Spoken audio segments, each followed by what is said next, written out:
sobre o sistema de... Agora começou a gravar. Na aula de hoje a gente vai abordar uma introdução, então, sobre a Política Nacional de Segurança de Barragens e a Política Estadual de Segurança de Barragem e as leis que regulamentam esse assunto, né?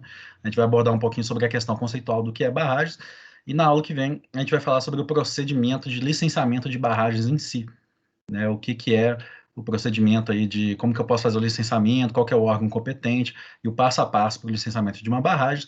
E na aula que vem a gente também vai abordar algumas questões específicas de estudo de caso, especificamente o caso de Mariana e de Brumadinho.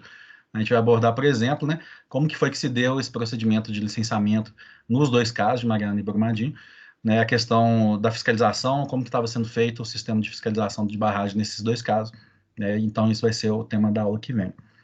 Arthur, meu amigo, meu colega de trabalho, também está aqui online, né? Arthur, se você quiser falar, comentar, o Arthur também é um especialista aí no caso de Mariana, então te convido aí também a fazer algum comentário, Arthur, se você quiser. Vamos lá, pessoal, vou compartilhar os slides aqui. Então, dando continuidade aí, o tema da aula de hoje, né? Então, o Sistema Estadual de Segurança de Barragem, na verdade, depois eu vou corrigir, é do sistema tanto federal quanto estadual, né? Alguns conceitos básicos, né? O que é o alteamento a montante, né? E o que é a lei, o que foi essa lei estadual Mar de Lama Nunca Mais. Então, vamos lá. Então, primeiro, para abordar os conceitos básicos, gente, eu sugeri esses dois livrinhos aqui. Até tenho eles aqui, mas enfim. Eu tenho eles o da direita eu tenho ele em PDF também. Eu posso compartilhar com vocês. Né? E o da esquerda, ele tem... Vou pegar aqui rapidinho. Da esquerda tem na biblioteca da faculdade. Né? Então, não sei se vocês conseguem ver aqui. Opa. O da esquerda tem na biblioteca. Né? Esse livrinho aqui, né? O Dicionário de Direito Ambiental do Edson Milaria. Vocês não vão achar ele na faculdade, porque eu peguei o último exemplar, está emprestado comigo, né? Mas, enfim, depois vocês podem pegar ele na biblioteca da faculdade. Então, esses dois livrinhos a gente vai usar eles para abordar justamente esses conceitos básicos aqui, né? O que são os conceitos dentro do direito ambiental. Tem um livro também daquele William Freire, Advogados, né? Que eu não gosto porque ele é defensor de minerador, mas o livro dele também é muito simples, não explica direito os conceitos. Esses dois aqui são bem melhores. E esse da direito, especificamente, é um livro bastante crítico, né? Feito por acadêmicos aí, muito ligados aí às questões dos movimentos sociais. Então, eu gosto muito desse livrinho da direita também. Então, primeiramente, gente, a gente tem que entender o que é uma barragem, o que é um rejeito de barragem. Eu queria falar um pouquinho sobre o processo de exploração mineral, né? Então, eu trouxe aqui alguns conceitos, né? O conceito de minério e de jazida, né? Então, quando a gente pega, basicamente, para a gente entender um pouco sobre as barragens, né? É interessante a gente entender também um pouquinho sobre quais são os tipos de minérios que essas barragens podem ter. Né? E aí eu trouxe o conceito de minério, né? O minério, né, que eu peguei aí desses livrinhos que eu falei, né? O minério vai ser, então, esse rejeito, né? Que é o que a gente chama de rejeito, né? Inerte ou não inerte, né? Basicamente, o minério é um conceito da geografia, da geologia, que é basicamente qualquer tipo de rocha ou mineral, né? Agora, o conceito de jazida, né? Que é muito semelhante ao de minério, né? É um conceito mais específico, né? Porque ele vai estar regulamentado pelo Código de Minas. Então, o Código de Minas vai ter uma classificação específica de jazida. Então, basicamente, a gente pode definir, né, o minério como um conceito mais técnico, né, e a jazida como um conceito jurídico. Né? A jazida, então, ela vai ser aquele minério que vai ter, né, um valor econômico e vai poder ser individualizado. Né? Então, está aqui o conceito no artigo 4º, né, do Código de Minas. Né? Mas ainda mais importante, né, é importante a gente saber quais são os tipos de minérios que existem. Né? Porque dependendo do tipo de minério que existir, os impactos também da barragem desse rejeito vão ser diferentes. Então, primeiro, dentro da geologia, né, a gente tem dois tipos de minérios que existem, né, os minérios que a gente chama de inertes, né, e os minérios que a gente chama de não inertes. Né? O que são os minérios inertes? Né? Aqueles que existem na natureza no seu estado original. Né? Então, eles não vão ter uma alteração das suas propriedades químicas, né, a partir do contato com outros minérios. Né? Então, está aqui, minerais oxidados e silicatos, como, por exemplo, aí, o minério de ferro, os quartzitos, areia, granito, né, argila, né? Então, tudo isso são minérios que são passíveis de serem minerados. Né? Então, a gente tem barragens, né, de areias, minas de areia, minas de granito, né? Minas de minério de ferro. Em geral, esses minérios têm um índice de impacto mais baixo no meio ambiente, né? Justamente porque, né, eles não promovem esse tipo de alteração química de suas propriedades né, quando eles são minerados ou quando eles são expostos a outros tipos de minério ou até mesmo a água, né? Por exemplo, barragens de areia, barragens de granito, né? Por mais que todo tipo de barragem, não, minas de areia, minas de granito, por mais que todo tipo de mineração seja danosa em certo grau para o meio ambiente, esses tipos de minas são normalmente minas de menor porte, minas que têm um impacto ambiental menor, né? Até mesmo o minério de ferro, né? Ele não é um minério que tem um impacto tão grande se a gente comparar ele com os minérios que a gente vai chamar que são sulfetos, por exemplo, que são minérios que têm compostos aí de enxofre, né? Então, o minério de ferro, ele está dentro desses minérios que a gente chama de inertes, né, que são minérios de menor impacto ambiental, né? Mas se eles são de menor impacto ambiental, por que a barragem de Mariana e Brumadinho tiveram tantos problemas, né, com esse material, né? Porque eles não eram os únicos minérios que estavam lá presentes, né? Então, tem minérios, por exemplo, né, nessas barragens, que é o cádmio, por exemplo, né, que também é um minério cancerígeno. Tem minérios que, por exemplo, como o alumínio, né, que também estava presente nesses rejeitos, né? E aí o alumínio e o cádmio, né, são metais que podem, sim, trazer uma contaminação, né, quando eles entrarem em contato com os rios, né, com as águas, né? Então, o impacto ambiental desses minérios são menores, mas não quer dizer que eles são inexistentes, né? E, além disso, o impacto desses minérios são justamente com o que a gente chama de material particulado, né? Que são aqueles pedaços muito pequenos, né? Desses minérios, né? Que quando entra em contato com a água, eles vão entrar em contato, eles vão, digamos, ligarem, né, com a argila dos rios, né? Então, muita parte dele, uma grande parte dele pode ser filtrada, né, desse minério, por exemplo, lá em Governador Valadares mesmo, né, a Copasa adotou todo um critério aí de filtragem desses minérios de ferro por meio de uma técnica mais moderna, né, até esqueci o nome é uma plantinha que eles usam para filtrar o minério, né, mas essa planta, por exemplo, não filtra o material que está em contato com a argila, né, então nem tudo pode ser filtrado.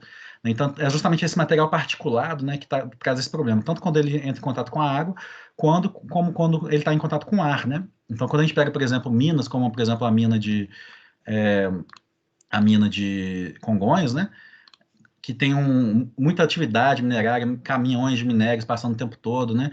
Em Viçosa também agora eles estão começando a ter um grande problema com isso, com os caminhões de minério que passam indo e vindo pela região, né? Esse transporte do minério pode trazer esse contato com esse material particulado pelo ar, né? Então, esse material particulado pelo ar também pode ser contaminador. Por isso que muitos municípios, né, estão adotando, por exemplo, legislações locais que proíbem o tráfego de caminhões, né, dentro de algumas áreas, né, justamente dentro das áreas povoadas, para evitar esse material particulado. E se você vai lá em Congonhas, por exemplo, feio, é muito feio, né? A cidade está toda vermelha, né? O ar parece que tem outra cor, né? O ar da cidade, de tanto caminhão de minério que passa, né? E esse material particulado, ele sim, ele pode trazer problemas para a saúde, né? Agora, existe também o minério que a gente vai chamar de minério não inerte, né? Esse minério não inerte, ele vai ser um minério que traz os maiores problemas ambientais, né? Então, o que a gente chama de sulfetos, né, que são materiais compostos por enxofre, sais, né, minerais saulinos, calcário, né, o calcário também é um material que ele pode alterar as suas propriedades em contato com outros elementos. E aí eu trouxe alguns exemplos, né? Compostos de enxofre são o que a gente chama de sulfetos, né? Pirita, né, aquele ouro de tolos, né? Perrotita, arsenopirita, calcopirita, dentre outros, né? E esse tipo de minério, né, que são não inertes, a gente encontra nas explorações de ouro, cobre, prata e outros materiais nobres. Então, o que acontece? Dentro desses tipos de barragens, né, como por exemplo as barragens de ouro, a gente tem os maiores impactos ambientais possíveis, né? Então, se a barragem que rompeu, né, dentro de... Acho que eu não compartilhei a tela, né? Se a barragem que rompeu aqui... Vou voltar aqui. Se a barragem que rompeu dentro de Mariana, né, ou de Brumadinho, fosse, por exemplo, uma barragem de ouro, aí pronto, né? Aí você poderia saber que o Rio Paraupeba e o Rio Doce nunca mais seria o mesmo, né? Porque ia ter contaminação de metais pesados, né? Principalmente aí a questão do arsênio, né? As barragens de arsênio que contêm esses resíduos, né, esses minérios não inertes, são as piores barragens que existem, né? Então, com certeza, poderia ter certeza que o Rio Doce nunca mais poderia ser recuperado, né? É difícil falar ainda bem, né, que foi minério de ferro, né, mas realmente o minério de ferro, né, é considerado um material com menor impacto, né, em comparado com esses minérios não inertes, né? E aí eu trouxe alguns exemplos também que, inclusive, nós temos aqui em Minas Gerais, que são os minérios que a gente chama de radioativos, né? Dentre eles o famoso nióbio, aí, que nosso presidente gosta tanto, né? Que também é explorado aqui em Minas Gerais, na região de Araxá. né, as areias monazíticas, né, que são o que a gente chama de terra rara, né, que são justamente onde a gente encontra esses materiais que são materiais mais raros, radioativos, né, e aqui em muitos lugares em Minas Gerais, eu trouxe aqui 2 exemplos, né, no Triângulo Mineiro e em Poços de Caldas, nós temos também mineração que naturalmente já tem uma terra que tem um certo teor radioativo, né? Então, isso é importante a gente saber, né? Porque dependendo do tipo de barragem, do local no qual a gente estiver trabalhando, né, esse minério, que aí seria um minério também de alto impacto ambiental, né, uma barragem dessa que rompe, também é uma barragem que vai trazer um impacto gravíssimo aí para o meio ambiente local. Então, essa daqui seria a divisão entre minério e jazida, né? Também quis trazer aqui a divisão entre lavra, mina e cava, gente, que muitas vezes as pessoas confundem eles, né, do ponto de vista leigo, né? Então, por isso que, né, o jurista tem que saber diferenciar o conceito de cada um, né, como se fosse a mesma coisa. Na verdade, a gente acha que a mina é tipo aquele lugar lá onde eles estão tirando, né, o minério, né? Então, eu trouxe até um exemplo aqui de uma mina, né? Isso aqui é uma mina na Rússia, a maior mina a céu aberto do mundo. Então, isso daqui, muita gente fala, olha a mina aqui. Mas a mina, na verdade, não é esse buraco, né? Esse buraco é o que a gente chama de cava, né? A cava é justamente o que a gente acha que é uma mina, mas a mina é um conceito jurídico muito maior do que a mera cava, onde se explora o minério, né? Então, aí eu trouxe aqui a diferença, né? O que é uma lavra, o que é uma mina e o que é uma cava, né? Então, primeiro eu vou trabalhar a diferença entre lavra e mina, né? A mina, né, é algo que, digamos, está lá parado, né? É a estrutura, né, na qual vai ser ocorrida uma exploração, né? Já a lavra, né? A lavra é um processo, né? A lavra é uma operação, né? Então, é na mina onde se faz a lavra, né? Então, a lavra é um conceito que significa o processo produtivo de exploração do minério, né? Então, a lavra, inclusive, o que você precisa pedir, né? O direito de lavra, né? É o que você pede para a Agência Nacional de Mineração para você poder iniciar o seu processo produtivo, né? Então, eu trouxe aqui, né, o requerimento de concessão de lavra, né, é o principal pedido aí que você faz perante a ANM, né, no qual você pode iniciar a atividade, né? Então, digamos, a lavra é mais um conceito dinâmico, ela é uma atividade de exploração, enquanto a mina, digamos, é a estrutura na qual está inserida, na qual se realiza a lavra. E para isso eu também trouxe aqui o conceito do artigo 38 do Código de Minas, que vai dizer, né, entende-se por lavra o conjunto de operações, tá vendo? É uma operação, é algo dinâmico, né? O conjunto de operações coordenadas, objetivando o aproveitamento industrial da jazida, desde a extração das substâncias minerais úteis que contiver até o beneficiamento das mesmas, né? Então vejam que a lavra, né, depende também do conceito de jazida, né, que tá um conceito que também está lá no artigo 4º, né, e lá no artigo 38 a gente vai ter esse conceito de lavra, né? Então a lavra é o processo de exploração dessa jazida, tanto o processo de extração, né, da indústria extrativista, quanto um eventual beneficiamento, né, dessa exploração, também a gente vai chamar de lavra, né? Por exemplo, o beneficiamento, por exemplo, a lavagem, né, que passa o minério, né, por água, né, antes dele poder ser inserido aí, né, para poder ser transformado aí em algum produto para exportação, por exemplo, né, e é justamente depois desse beneficiamento que a gente vai ter a barragem de rejeitos, né? Então, não sei se você sabe, né, mas a barragem de rejeitos não é só a terra que a empresa tira, né? Então, a barragem de rejeitos, ela é o quê?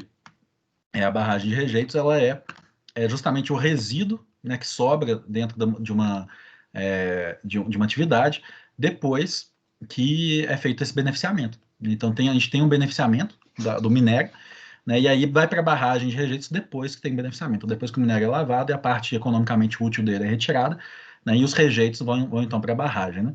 Então, esse daí seria o conceito aí de lavra, né? A gente passa aí também para o conceito de mina, né? Então, o conceito de mina vai ser um conceito que vai depender tanto do conceito de lavra quanto do conceito de jazida. Então, no artigo 4º aí, né, do Código de Minas vai dizer: considera-se mina a jazida em lavra, ainda que suspensa, né? Suspensa no sentido de suspensão mesmo, né? Então, mesmo que a lavra, né, meu direito de lavra esteja suspenso, por exemplo, eu não tenho, acabou o prazo do meu requerimento de concessão de lavra, né? Eu não tenho mais a concessão, né? Ainda vai ter a mina, a mina que é minha, né? Que é a estrutura que está lá, né? Então, no artigo 4º, a mina é justamente a jazida em processo de lavra, né? Só que o artigo 4º também vai trazer uma série de elementos aqui, para a gente poder saber o que é uma mina, né? Então, no artigo 4º do Código de Minas vai dizer que consideram partes integrantes da mina, né? Os edifícios, construções, máquinas, aparelhos destinados à mineração, servidões, né? Depois a gente pode olhar um pouquinho essa questão da servidão, A servidão também é uma questão do direito administrativo, né, do direito civil, né, porque existe uma série de elementos dentro do processo de mineração. Nós temos, então, o minério que está lá dentro da terra, que é a jazida, né, que é de propriedade da União, né, que aí eu vou ter uma concessão para fazer a lavra desse minério, devendo pagar os royalties aí para o poder público, né. Aí eu vou ter a minha lavra, que é o meu direito de exploração, e eu vou ter o superficiário, né, que é justamente aquele proprietário do terreno, né, ou seja, às vezes, né, quem tem a lavra não é o proprietário do terreno, né, e aí, nesse caso, muitas vezes é feita uma servidão nesse imóvel sobre o qual está a jazida, né, e essa servidão também, ela faz parte do que a gente chama de mina, né, então veja que a mina pode ir num espaço muito maior do que só aquele buraco lá onde eu vou explorar, né, onde que a gente vai chamar de cava, né, animais e veículos, né, tratores, caminhões, né, materiais necessários para o trabalho da lavra, dentro da área concedida, né, provisões necessárias ao trabalho da lavra dentro de um período de 120 dias. Né? Então, tudo isso é a mina. Então, vejo que a mina vai ser um complexo, né, um complexo grande, no qual a gente vai encontrar toda essa atividade de exploração. Né? Então, as minas costumam ser gigantes. Né? Então, se eu pegar, por exemplo, esse caso aqui, né, a mina vai envolver não só a cava, que está aqui, mas também qualquer tipo de questão aqui ao redor, caminhões, máquinas, né, estruturas de beneficiamento, tudo isso vai ser a chamada mina, né? Então, a mina vai ser um conceito muito mais amplo, né? Agora, as minas, né? O Código de Minas também vai diferenciar as minas nesses conceitos aqui, né? Então, a gente vai ter o que a gente chama de minas manifestadas e minas concedidas. Né? Então, qual que é a diferença, né? A mina manifestada, né, é a mina que eu já fiz uma pesquisa, né? Então, já tem uma pesquisa, foi comprovado que existe uma jazida numa região, e aquilo lá, então, é a mina manifestada, né? Agora, pode ser que eu ainda não tenha tido concedido o requerimento de lavra, né, de concessão de lavra. Nesse caso, então, eu vou ter somente um manifesto de mina, né, e eu ainda não tenho o requerimento de concessão de lavra. Né, então, são dois tipos diferentes de minas também. A gente vai ter o que a gente chama de minas subterrâneas e minas a céu aberto. Né? Então, são justamente nessas minas a céu aberto que a gente encontra as chamadas cavas. Né?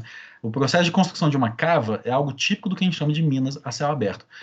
Vejam que essas minas a céu aberto elas têm um impacto muito maior, né, do que as minas subterrâneas. Por quê? Né, porque, olha só, eu tive que extrair todo o solo daqui, eu tive que extrair todas as rochas que estavam embaixo desse solo, eu tive que fazer o desmatamento de toda a mata que estava aqui em cima, né, aqui nessa região já parece uma região árida, né, mas aqui em Minas, né, que é uma região, né, de floresta tropical, muitas vezes eu vejo que eu tenho que fazer um desmatamento muito grande para poder construir uma mina, né, uma mina, né, a céu aberto. Então, as minas a céu aberto elas têm impactos muito maiores do que as minas subterrâneas, né? E aqui é nessas minas a céu aberto que vai ser uma coisa importante aí para a gente analisar esse impacto ambiental que vai ser maior, porque é nelas que estão essas chamadas cavas, né?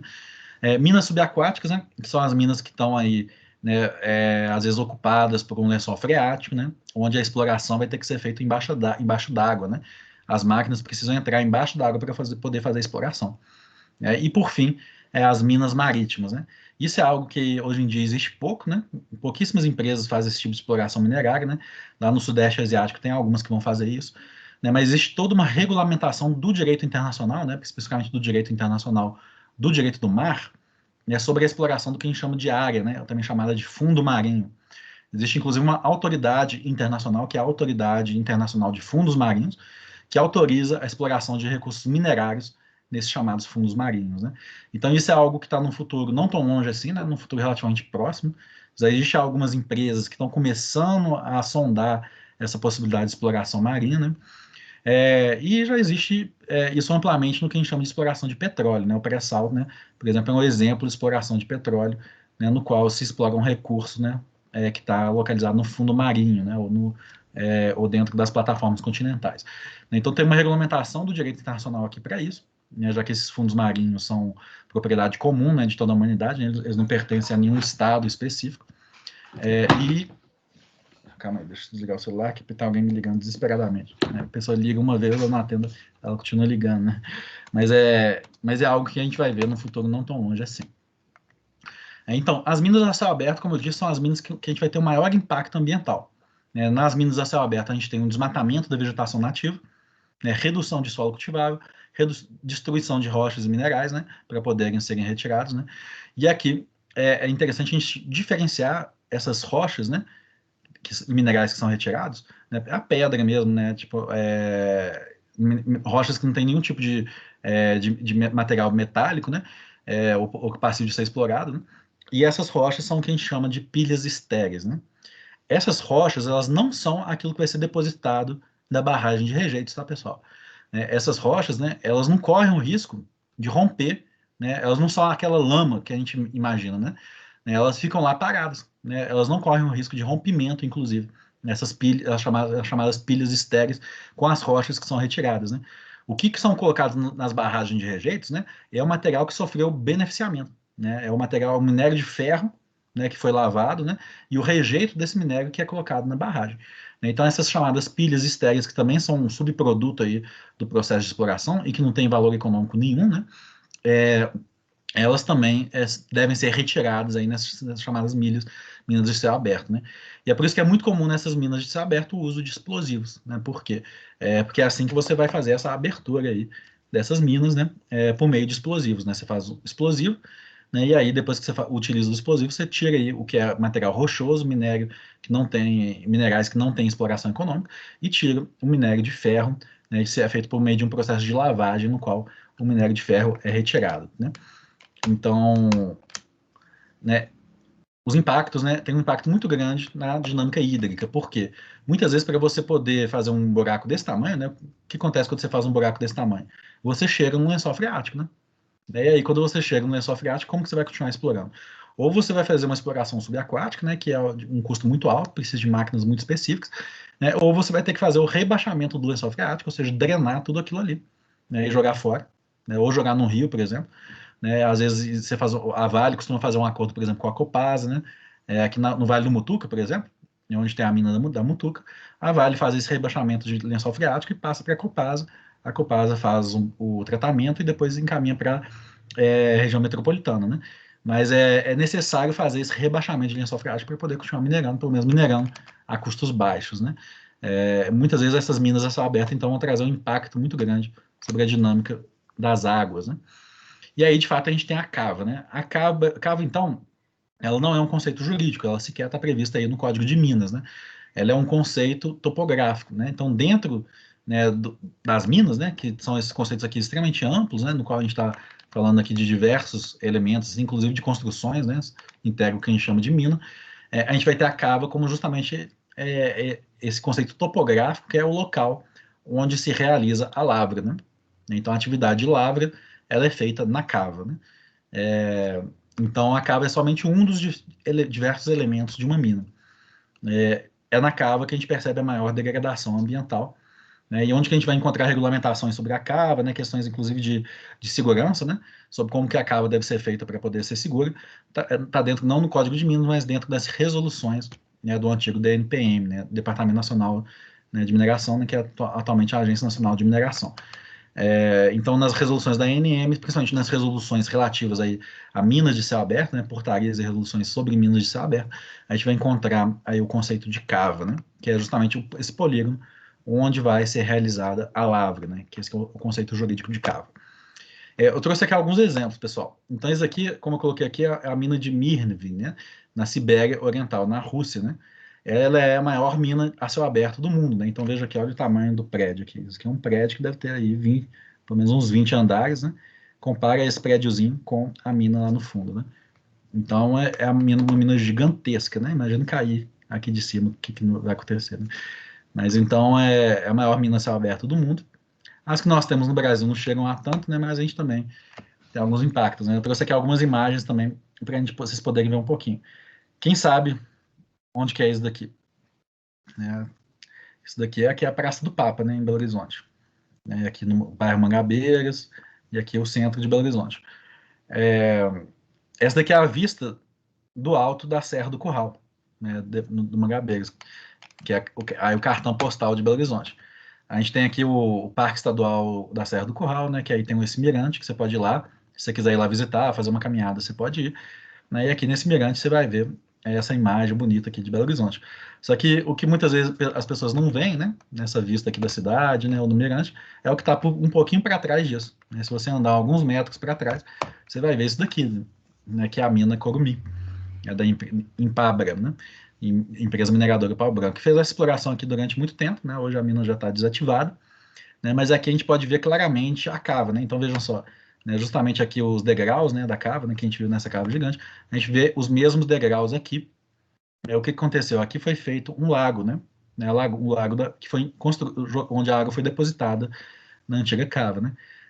Tem gente que até acha bonito, não, esse lago de água verdinha, né? Mas essa água possivelmente é uma água que está contaminada por sulfetos, né? Aqueles materiais que eu falei de enxofre, e que é por isso que ela tem essa cor, né? Então, possivelmente essa água é totalmente imprópria para banho e não pode ser feito nenhum tipo de atividade de lazer aqui nessa água, não.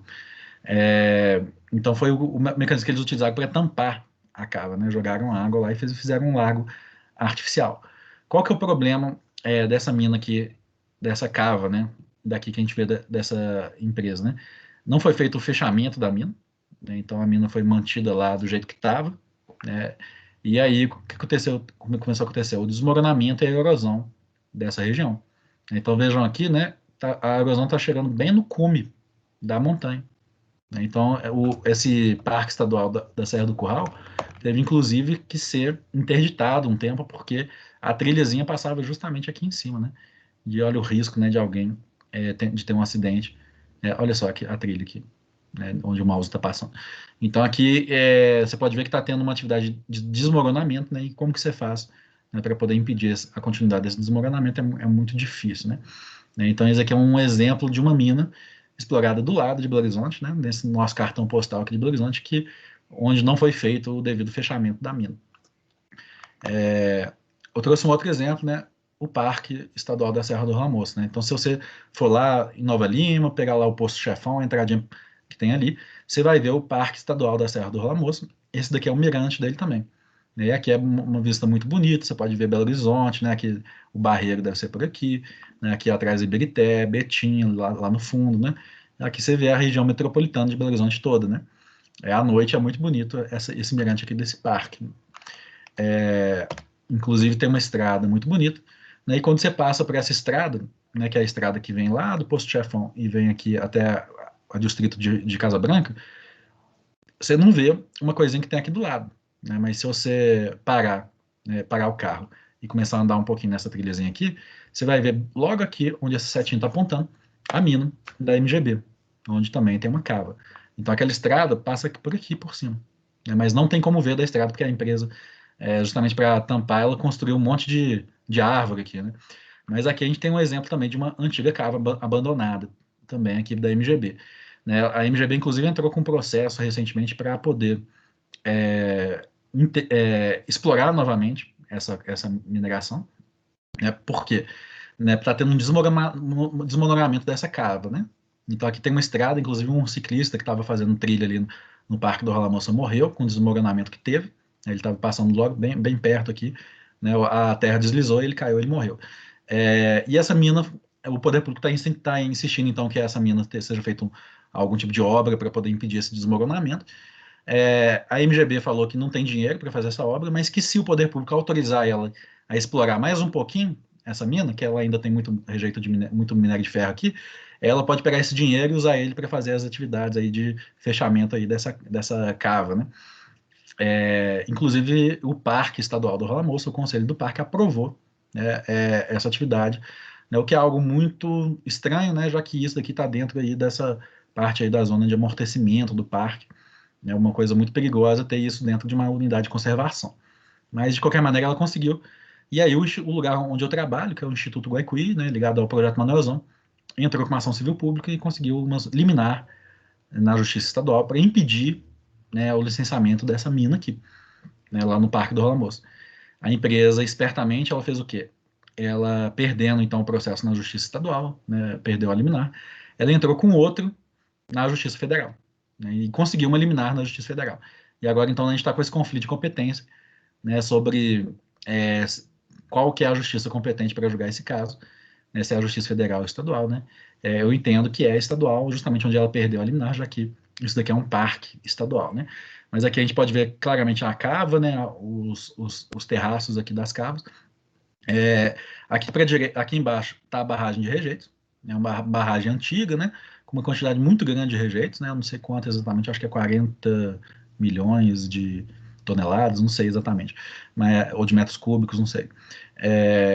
Mas se essa barragem eventualmente rompesse, né, essa barragem ela ia chegar até Brumadinho, na cidade de Brumadinho, né, mais especificamente lá no distrito de Casa Branca, né, que vai ficar logo no caminho aí do rompimento, né, onde tem diversos condomínios fechados, muita gente mora lá.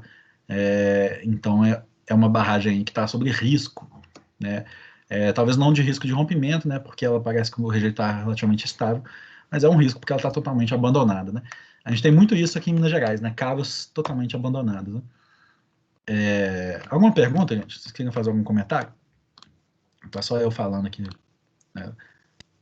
Alguém aqui tem alguma experiência, né? Já teve algum contato com mineração? Já viu alguma mina de perto? Alguém gostaria de fazer um comentário? O que vocês acharam dessas imagens?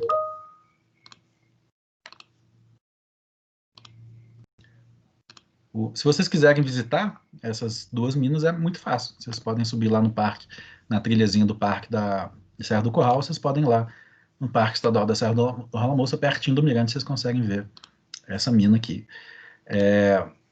Também continuar então, gente. Mas é importante, antes de a gente entrar no conceito de barragem também, a gente saber o que é o conceito, né, do que a gente chama de estéreo e de rejeito. Eu acho que eu já falei um pouquinho, né? Mas ambos esses dois conceitos aqui são conceitos daquilo que são subprodutos aí do processo de mineração e que eles não têm nenhum tipo de valor econômico, né? Então, o estéreo justamente são essas rochas, né? Os minerais, né? Que não são metálicos, né? Não tem pedras preciosas, não tem nada que pode ser útil ali, digamos, para empresas mineradoras. E ela, então, empilha eles em algum canto ali da mina, né? Isso é o que a gente chama de pilhas de estéreo. Né? Agora, os rejeitos, né, que é justamente, né, aquilo que é colocado nas barragens, né, essas barragens que rompem, né, essa lama, né, os rejeitos eles passam por um processo de beneficiamento, normalmente algum tipo de lavagem. Né? Então, tem dois tipos de rejeitos. Né?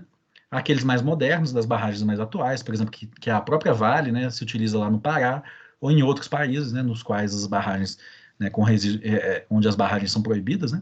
Então, países que têm uma regulação ambiental mais rígida do que a do Brasil, a Vale faz esse processo produtivo de beneficiamento por meio da produção de resíduos a seco, né? Então, esses resíduos são filtrados e adensados, né? Até eles conseguirem ser armazenados em pilhas, né? Então, essas pilhas aí não apresentam risco de rompimento. Elas não podem acontecer o que aconteceu aí, né, em Brumadinho ou em Mariana, né? Quando é feito esse resíduo a seco, né? Obviamente, esse processo produtivo aqui é mais caro, né? É mais barato você pegar esse resíduo, né, já úmido mesmo, e colocar ele, depositar ele numa barragem. Né?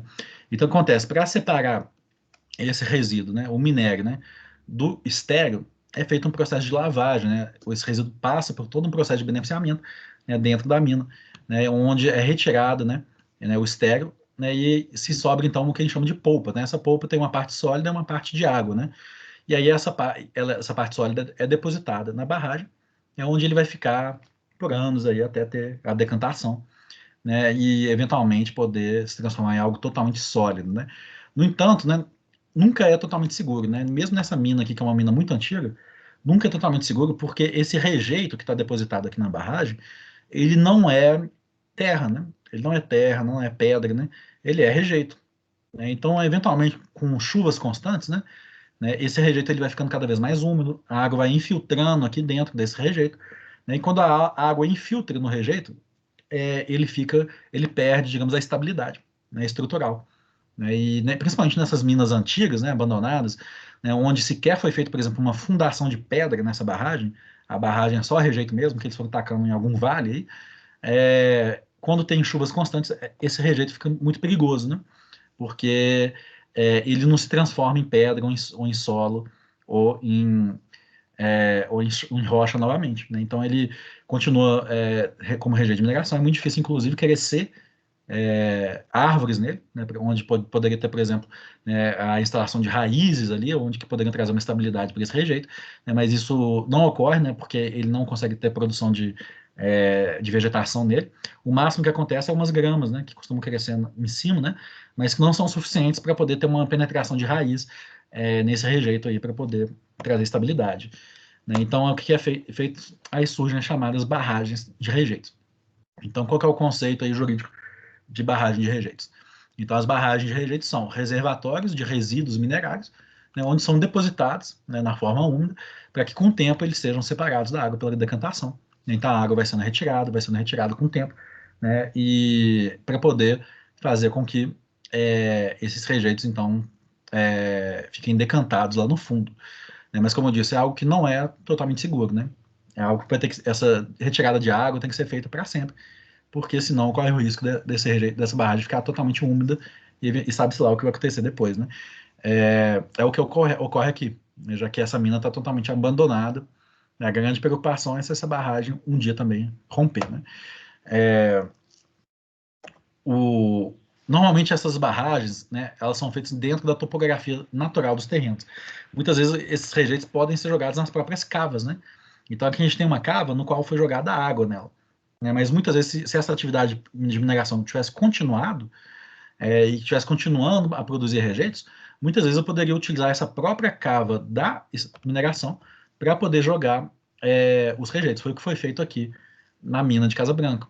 Né? Os rejeitos começaram a ser, né, colocados na própria cava onde antes se fazia a mineração. Então pode-se utilizar a cava ou pode-se utilizar os vales. É, né? Muito comum, né, se utilizar os vales, né, as barreiras naturais dos terrenos para poder fazer o rejeito. Qual que é o problema, né? O que são os vales? Os vales são justamente, né, onde corre um rio, né? Porque a gente vai ter os topos dos morros, né? E a água vai escorrer então para os vales. Né? Normalmente todos os vales vão ter algum córrego ou algum rio. Né? E como, por exemplo, aí lá em Brumadinho, né? A barragem do Córrego do Feijão, né? Tinha não só o Córrego do Feijão, né? Mas antes dele, né? Tem o Córrego Ferro Carvão, depois dele o Córrego do Feijão, né? E aí depois o Rio Paraupeba, né? Que juntava lá com o Rio das Velhas, né? Eventualmente para se transformar na represa de Três Marias e no Rio São Francisco. Então, eventualmente, o rejeito lá da barragem do Córrego do Feijão, né, eventualmente ele chega no São Francisco. Né, eventualmente ele acaba chegando lá. Acaba que aqui no caso tem um certo reservatório que vai segurar um pouco esse rejeito, que é o reservatório aí da represa de Três Marias, né, que aí ele é tão grande, mas tão grande, que grande parte do rejeito acaba sendo depositado ali no reservatório de Três Marias, né, e impede ele de chegar um pouco lá no São Francisco. Mas de qualquer maneira, a gente vê como que o fato das barragens serem construídas dentro dos vales dos rios fazem com que os rompimentos de barragens, em geral, vão envolver um rio, né? Vão envolver algum rio no qual a gente vai ter uma destruição ambiental ali naquele rio. Aí agora, eu trouxe esses mapas aqui, gente, para a gente poder tentar entender, né, como que funciona o complexo, né, de uma mineração. Então, tentem olhar para esse mapa e tentem descobrir tudo isso que a gente falou. Onde está a cava, onde está, né, a barragem, onde está, né, a pilha de estéreo. Né? Então, isso aqui é um mapa do Google Maps. Então, digamos, vamos olhar aqui. A gente tem, isso aqui é a mina do Córrego do Feijão, né? Aqui em cima, né, a gente tem aquela serra, né, que é a continuação aí da serra do Rola Moço, né? Então, inclusive a mina da MGB também está nessa serra. Não sei se aqui ainda chama Serra do Rola Moço ou se já mudou de nome, né? Mas aqui a gente tem o município de Brumadinho aqui para baixo, né, onde justamente a barragem rompeu e caiu a lama. E aqui a gente vai ter o complexo de mineração. Então, isso aqui é um complexo que a gente chama de complexo Jangada Córrego do Feijão, né, que era um complexo então, de duas minas, né, no qual era feita essa exploração. Então, vejam só, aqui, gente, é a cava da chamada mina da Jangada, tá vendo? Então, é uma parte da mina. A mina, na verdade, é tudo isso, é o complexo inteiro. Né? Aqui dentro dessa cava é feita a lavra, né, aqui canteiro de obras, né? Lembre, esse canteiro de obras integra o que a gente chama de mina também. Aqui, olha só, área onde se deposita o estéreo, ou seja, as rochas que não têm aproveitamento econômico. É diferente da barragem. Né? Então, isso daqui, gente, esse estéreo aqui, né, ele não tem risco, digamos, ambiental dele romper, né? Porque tem muita rocha, muito material duro, né? Então, aqui é jogado o estéreo dessa exploração da mina jangada. E o minério?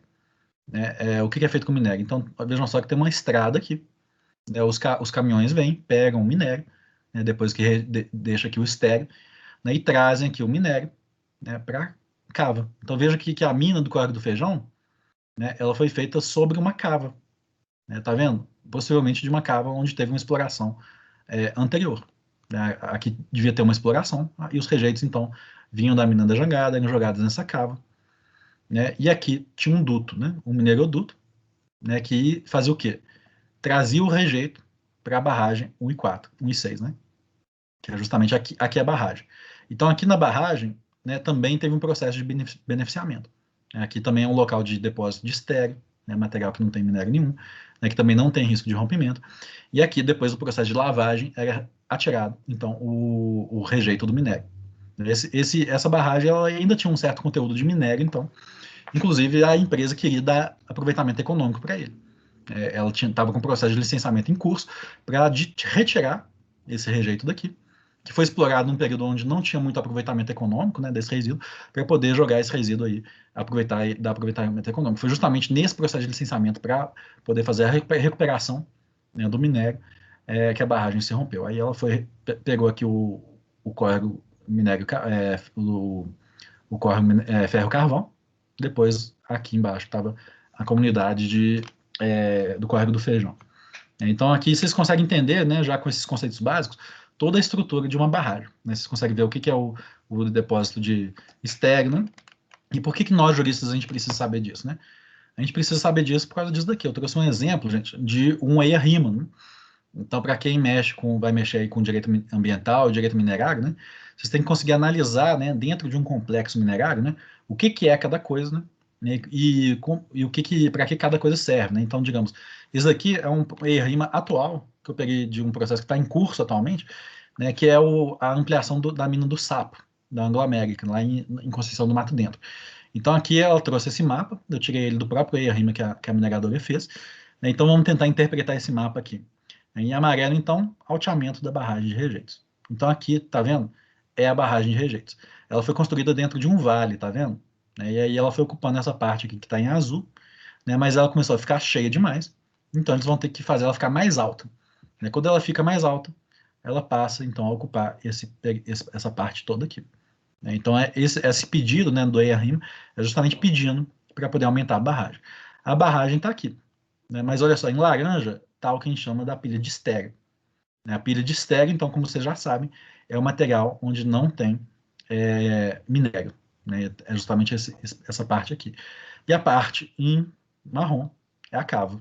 Né? Então, aqui na cava é onde a gente tem a lavra de fato, né? E aí, por essa estradinha que é feito, então, o depósito do estéreo, e depois aí é mandado, então, para poder e vir para a barragem aqui. Então, aqui diques de contenção, diques aí é uma contenção de água, né? E aqui, então, a gente tem esse complexo todo, inclusive o canteiro de obras, né? E a construção, a gente vai ter, então, o processo do que a gente chama de mina. Então, aqui é um processo que vocês podem ver dentro de um processo de licenciamento ambiental, dentro de um processo de EIA-RIMA. Né? E aí, né, eu coloquei aqui, a empresa está pedindo o alteamento de barragens, né? Então, a gente já trouxe o conceito para vocês de rejeito, já trouxe o conceito para vocês de barragem, né? E é importante a gente rever, então, esse conceito do que é o alteamento de barragem, né? Quando a barragem é ampliada, né? E aqui, uma coisa que vocês já devem saber, porque todo mundo aqui de Belo Horizonte, Minas Gerais, já sabe essas coisas, porque todo mundo sabe que as barragens que romperam em 2015 e 2019 eram barragens de rejeitos, todo mundo sabe que a barragem de alteamento a montante, quer dizer, todo mundo sabe que esse é o método mais barato para fazer, e por isso, justamente por isso que elas romperam, né? Então, basicamente, eu trouxe aqui uma coisa, mas que só para a gente relembrar, né, que é importante a gente saber disso para poder entender o sistema estadual de segurança de barragens. Então, primeiro, a gente tem aqui essa parte em cinza, que é a fundação. E aqui o DIC, né? O DIC é o que vai fazer esse controle, né, da primeiro depósito de rejeitos. Uma coisa muito importante aqui, gente, é que as pessoas acham, né, que a barragem é só essa parte aqui que está na frente do rejeito. Mas não.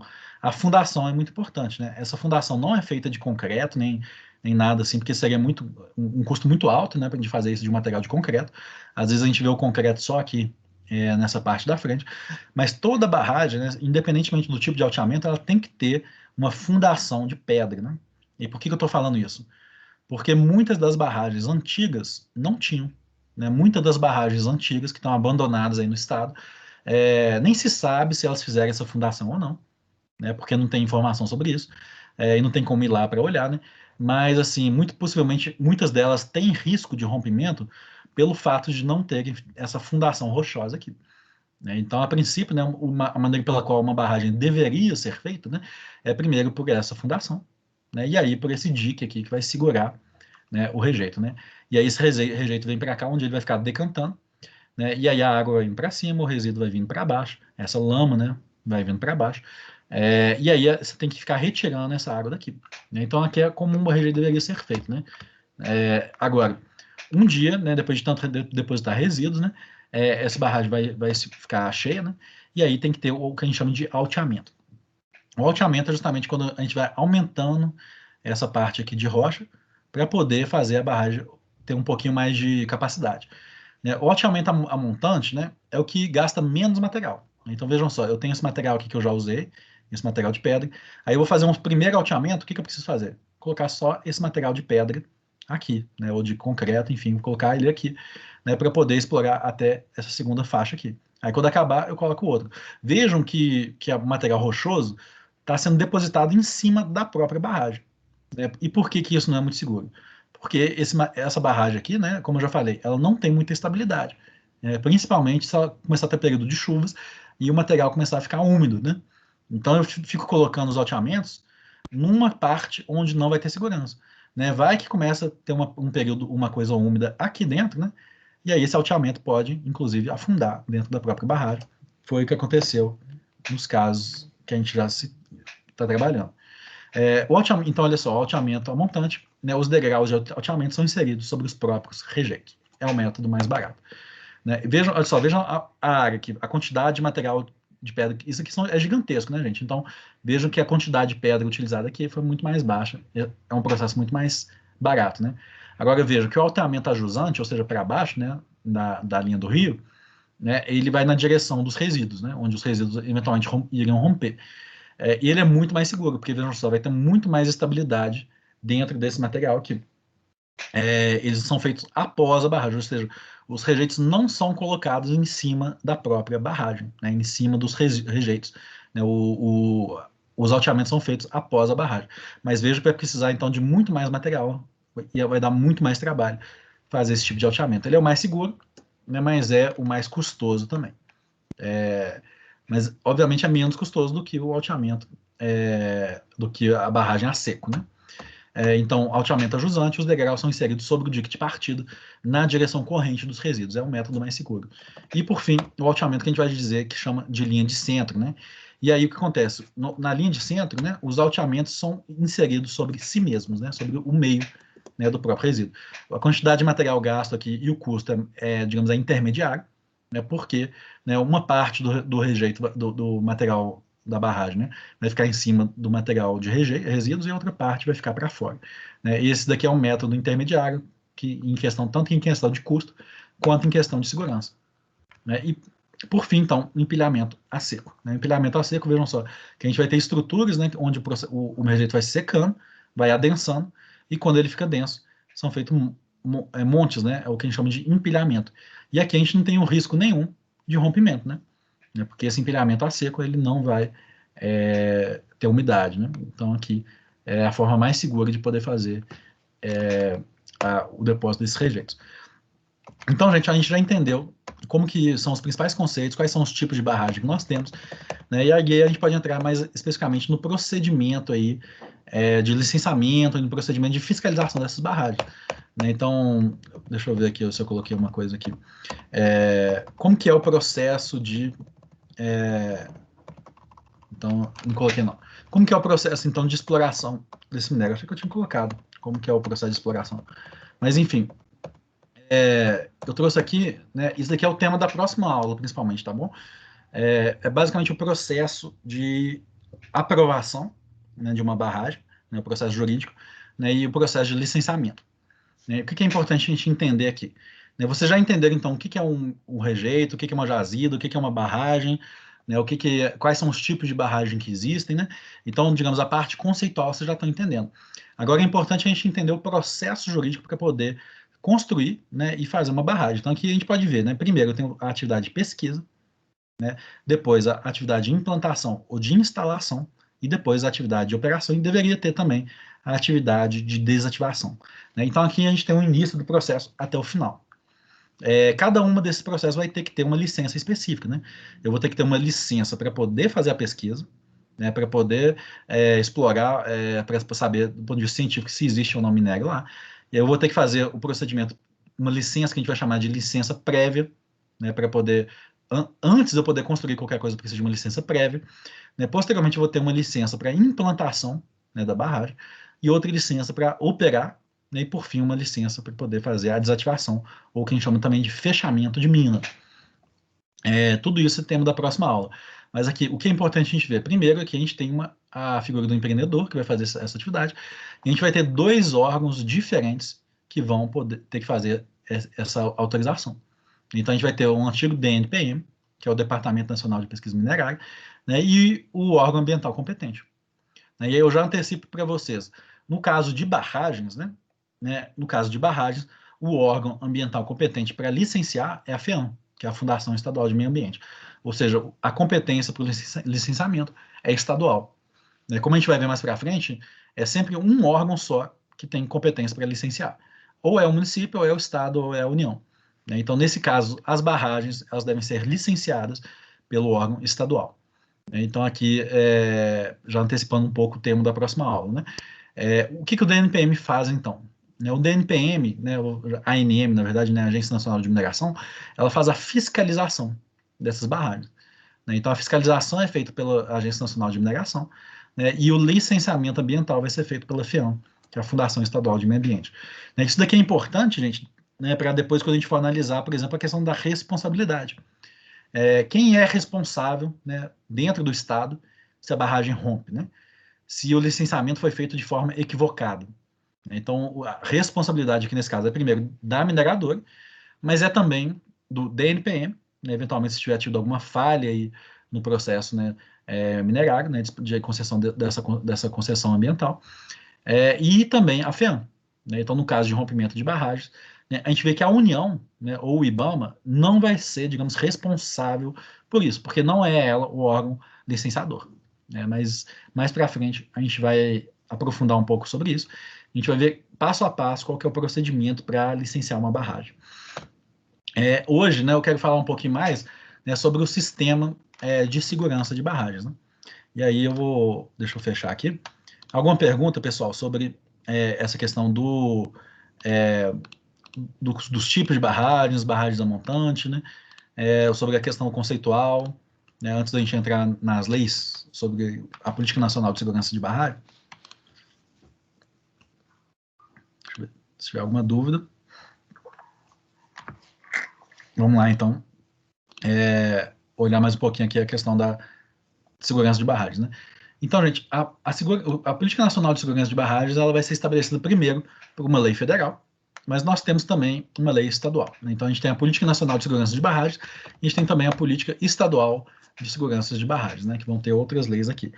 Todas elas, então, a gente vai precisar analisar.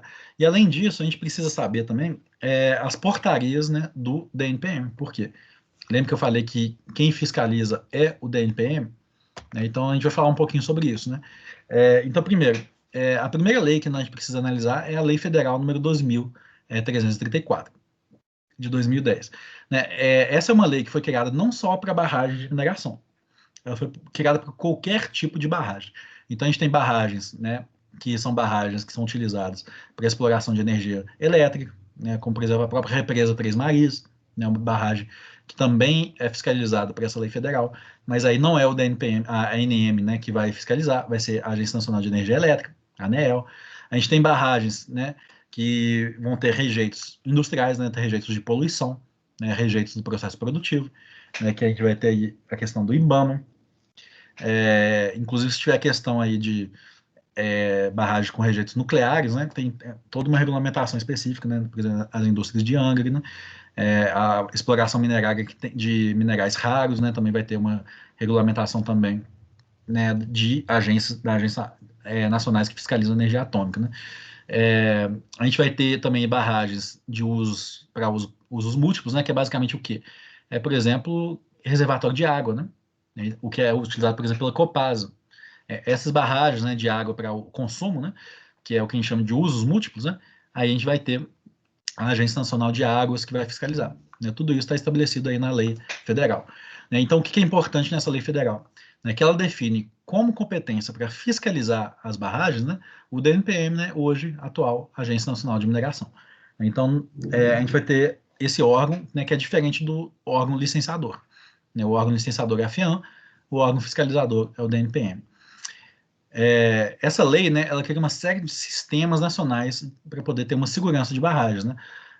O mais importante deles é o que a gente vai analisar na próxima aula, que é o Sistema Nacional de Informações sobre Segurança de Barragens, né, no qual a gente vai ter, porque a gente tem o Sistema Nacional e o Sistema Estadual, né, de Informação sobre Segurança de Barragens, né, e também por meio dessa lei, né, que a gente vai ter, por exemplo, a previsão, né, de um cadastro nacional de todas as barragens que existem no país. Então, vejam só, o DNPM, né, a ANM, devido a essa portaria aqui, 70.389, né, criou esse cadastro, né, que todo mundo pode ir lá e consultar. Então, hoje nós temos conhecimento de todas as barragens que existem, né, porque as empresas têm a obrigação de fazer esse cadastro dentro dessas barragens, né. Também nessa lei federal vai ter uma série de previsões, né, sobre a segurança de barragens, né, sendo que a mais importante para a gente, né, que a gente vai analisar, né, principalmente em relação às barragens que romperam, né, que não tinham isso, né, por exemplo, barragem de Mariana, né, que não tinha um plano de ação emergencial, né, estava previsto nessa lei federal. Então, a lei federal, né, estabelece a obrigatoriedade de criação do plano de ação emergencial, e que estava esse plano, no caso, por exemplo, da barragem de Fundão, de Mariana, ele não estava adequado. Né? Então, por que a empresa teve o licenciamento? Porque, não sei se é uma questão política ou econômica, né, dentro dos órgãos ambientais, mas é porque, e mesmo não tendo um plano de ação emergencial, a empresa continuava tendo as suas licenças concedidas, né? Então, a empresa fez uma licença prévia, né? Não tem plano de ação emergencial. Não importa. Né? O órgão ambiental, a FEAM, colocava lá como uma condicionante, né, para poder fazer a instalação da barragem, cria um plano de ação emergencial. Né? Aí, quando fez a licença de instalação, não tem plano de ação emergencial. O plano de ação emergencial não contemplava tudo que era necessário. Né? Não tem problema não, a gente faz uma condicionante, né? Toma aqui, uma condicionante, né, para você implantar um plano de ação emergencial. Aí ela vai e pede a licença de operação. Você fez o plano de ação emergencial? Não, não fiz. Né? Então, beleza, então a gente vai te conceder uma licença de operação com uma condicionante, ou seja, era tudo feito por condicionantes, né? E a empresa, de fato, nunca cumpria com o que era necessário. Né? É uma coisa até curiosa, né? Como que essas licenças eram concedidas mesmo assim, apesar dela não cumprir com o que a lei federal estipulava, né? Então, esse plano de ação emergencial é previsto pela lei federal, e a gente vai ver ele também na lei estadual. Esse plano de ação emergencial, gente, que está na lei do Sistema Nacional de Segurança de Barragens, né, não pode ser confundido com uma regulamentação do DNPM, né, que é o plano de aproveitamento econômico, né, que é um requisito para a concessão da lavra, né, que é onde você estipula como que você vai fazer a exploração do produto. Né. Os dois têm o nome de PAE, né, plano de ação emergencial e plano de aproveitamento econômico, mas são duas coisas totalmente diferentes, né, até contraditórias entre si. Né? Então, está previsto por essa lei. Né? Dentro dessa lei, né, a portaria mais importante, são diversas portarias, tá, gente? Só que como não dá tempo de eu abordar todas, né, a mais importante para a gente é essa daqui, né, a portaria 70.389 de 2017. Né? Apesar dela ser de 2017, ela foi atualizada, né, em 2018, 2019 e 2020. Então, hoje, né, a gente tem um texto bastante atualizado dela. Por que é importante saber disso? Porque, na verdade, o texto atual dessa portaria, que vocês vão ver se vocês entrarem lá no site da Agência Nacional de Mineração, não é o mesmo texto que existia na época que a barragem rompeu, tá bom? Então, antes do rompimento da barragem de Fundão, a gente tinha outra portaria, né? Com o rompimento da barragem de Fundão, foi feita uma nova portaria, e depois do rompimento da barragem de Fundão, em 2019, de Fundão não, do Córrego do Feijão, né, essa portaria foi atualizada, né? Então, mas essas atualizações foram sendo feitas depois dos rompimentos, né, por pressão social e por pressão dos órgãos de fiscalização. Mas o que é importante saber é que o Sistema Nacional de Segurança de Barragens, o Sistema Estadual de Segurança de Barragens, que existe hoje, né, é bem diferente do que existia quando as barragens romperam, né, apesar de que alguns dos seus requisitos básicos, né, dos seus sistemas básicos, continuam os mesmos. Né? Mas é importante a gente estudar um pouco desse histórico, né, dessas resoluções, dessas portarias, para a gente entender até mesmo por que essas barragens romperam. Né? E dentro desse histórico, acho que a questão mais importante, que é mais importante a gente falar aqui hoje, né, dessa portaria, que é do Sistema Nacional e do Sistema Estadual de Segurança de Barragens, né, é o que a gente chama de sistema de automonitoramento. Né? O que significa o sistema de automonitoramento? Né? Basicamente é o seguinte, né, a empresa, o poder público tem capacidade de poder fiscalizar todas as barragens, né, de monitorar todas as barragens? Não, né? Então, não tem fiscais suficientes, então o que acontece? Foi criado um sistema mediante o qual as próprias empresas vão monitorar suas próprias barragens, né, e vão poder trazer essas informações, né, para o Estado, né? Então, quando a gente pega, por exemplo, o Sistema Estadual de Controle de Barragens de Minas Gerais, a gente vê que as informações são prestadas pelas próprias empresas, né? São as próprias empresas que alimentam o sistema. Então, se a gente entrar lá e ver, ó, barragem de Fundão, é uma barragem de alto risco ou de baixo risco? Aí estava lá, baixo risco, né? Por quê? Porque a Samarco falou que era de baixo risco, né? E a gente tem alguma comprovação disso? Não. Por quê? Porque os fiscais do então DNPM nunca fizeram nenhuma fiscalização na barragem de Fundão.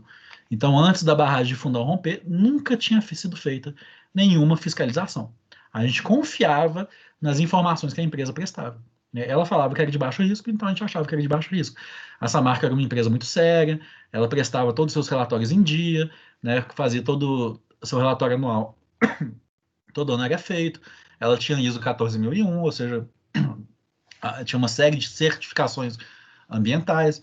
Então, o DNPM não questionava, né, a veracidade dessas informações. Quando teve o desastre e eles perguntaram para o DNPM, olha, por que vocês não tinham feito nenhuma fiscalização? Ah, não, porque essa marca, ela sempre cumpria com as suas obrigações legais, ela cumpria sem fazer os seus relatórios, então como a gente tem pouco pessoal, a gente só fiscalizava as empresas que não estavam cumprindo com esse sistema, ou seja, as empresas que não estavam enviando relatórios, ou as empresas que prestavam informação dizendo que a barragem tinha alto risco de rompimento. Né? Então, essas empresas eram onde era feita essa fiscalização por amostragem. Então, só para vocês verem como que era falho, ainda é, né, esse sistema de segurança de barragens, né, com informações prestadas pela própria empresa. E aí, quando foi prestada essa informação, né, por que vocês não têm fiscais suficientes? Eu acho que eu esqueci o número agora, eu acho que eram tipo 3 ou 4 fiscais do DNPM para o estado inteiro de Minas Gerais. Então, é absolutamente impossível eles fiscalizarem tudo, né?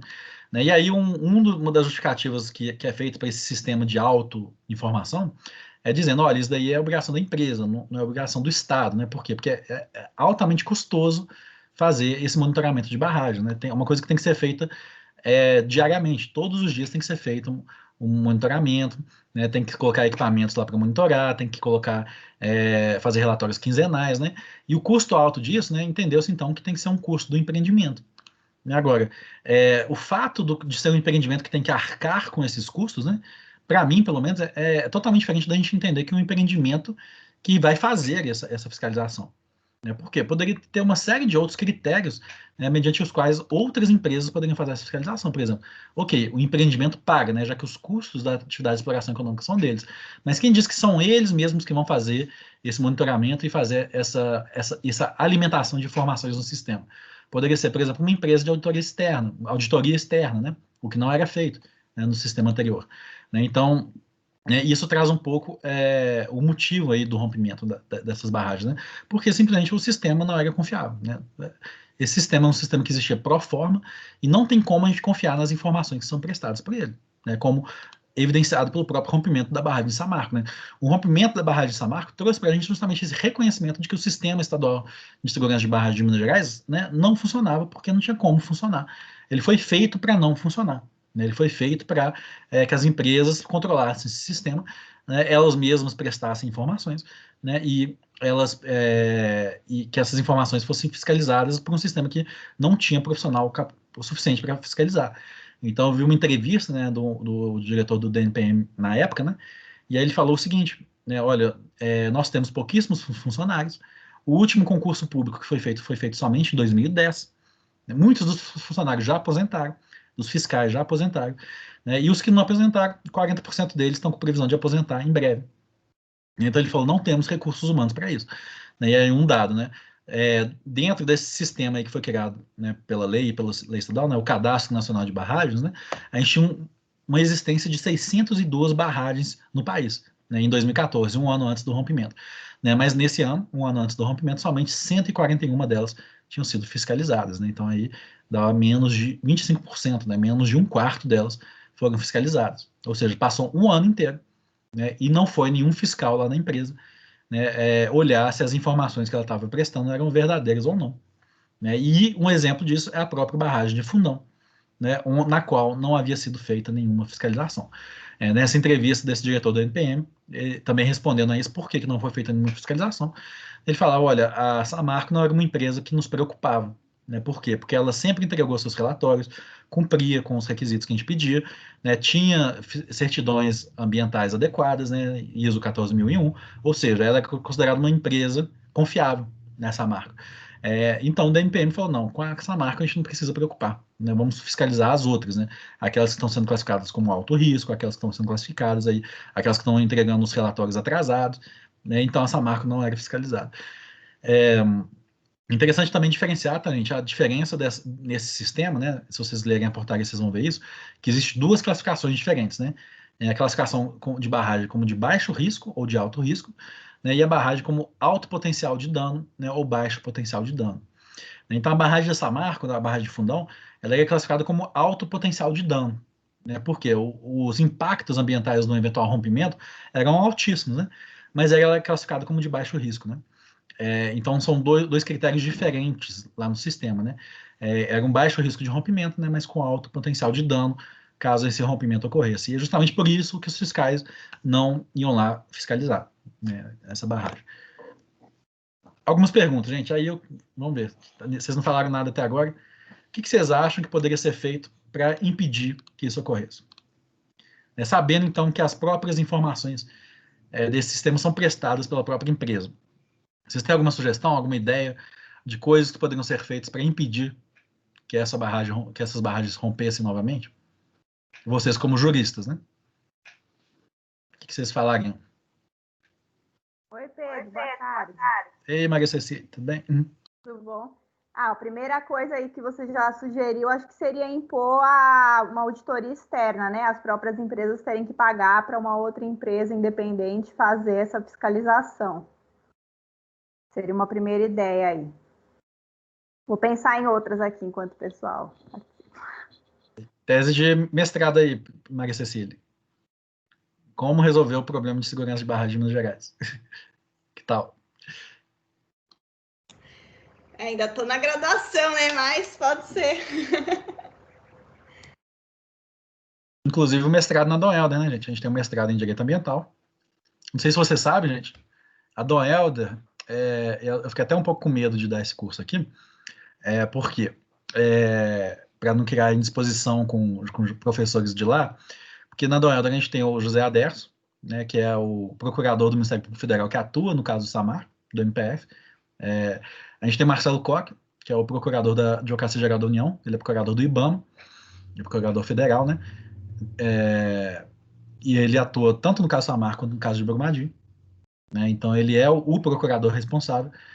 A gente tem o Lisandro, né, que é procurador do Estado, que é justamente o procurador responsável no caso de Brumadinho, que é o caso aí onde tem a AGE também está atuando, né? A AGE, inclusive, ajuizou uma ação civil pública contra a Vale, né?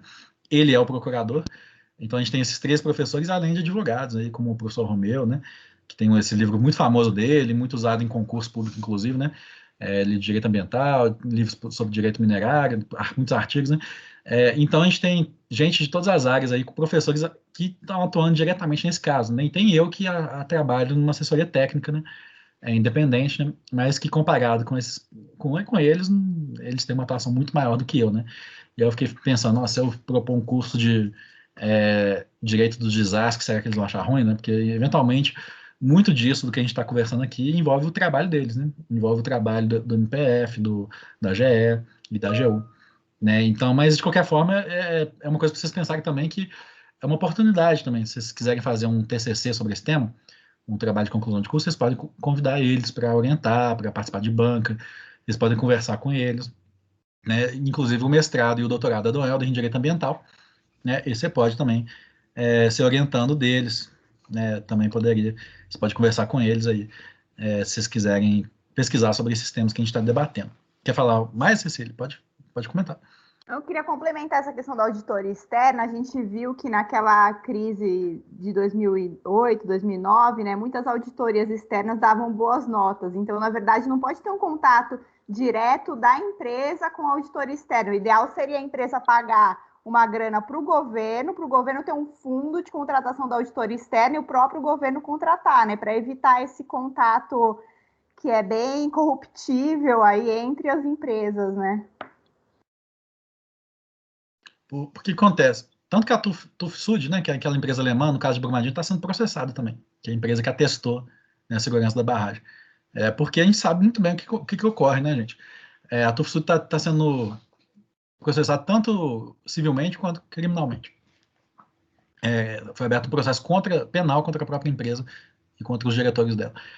Eu conversei com engenheiros ambientais, gente.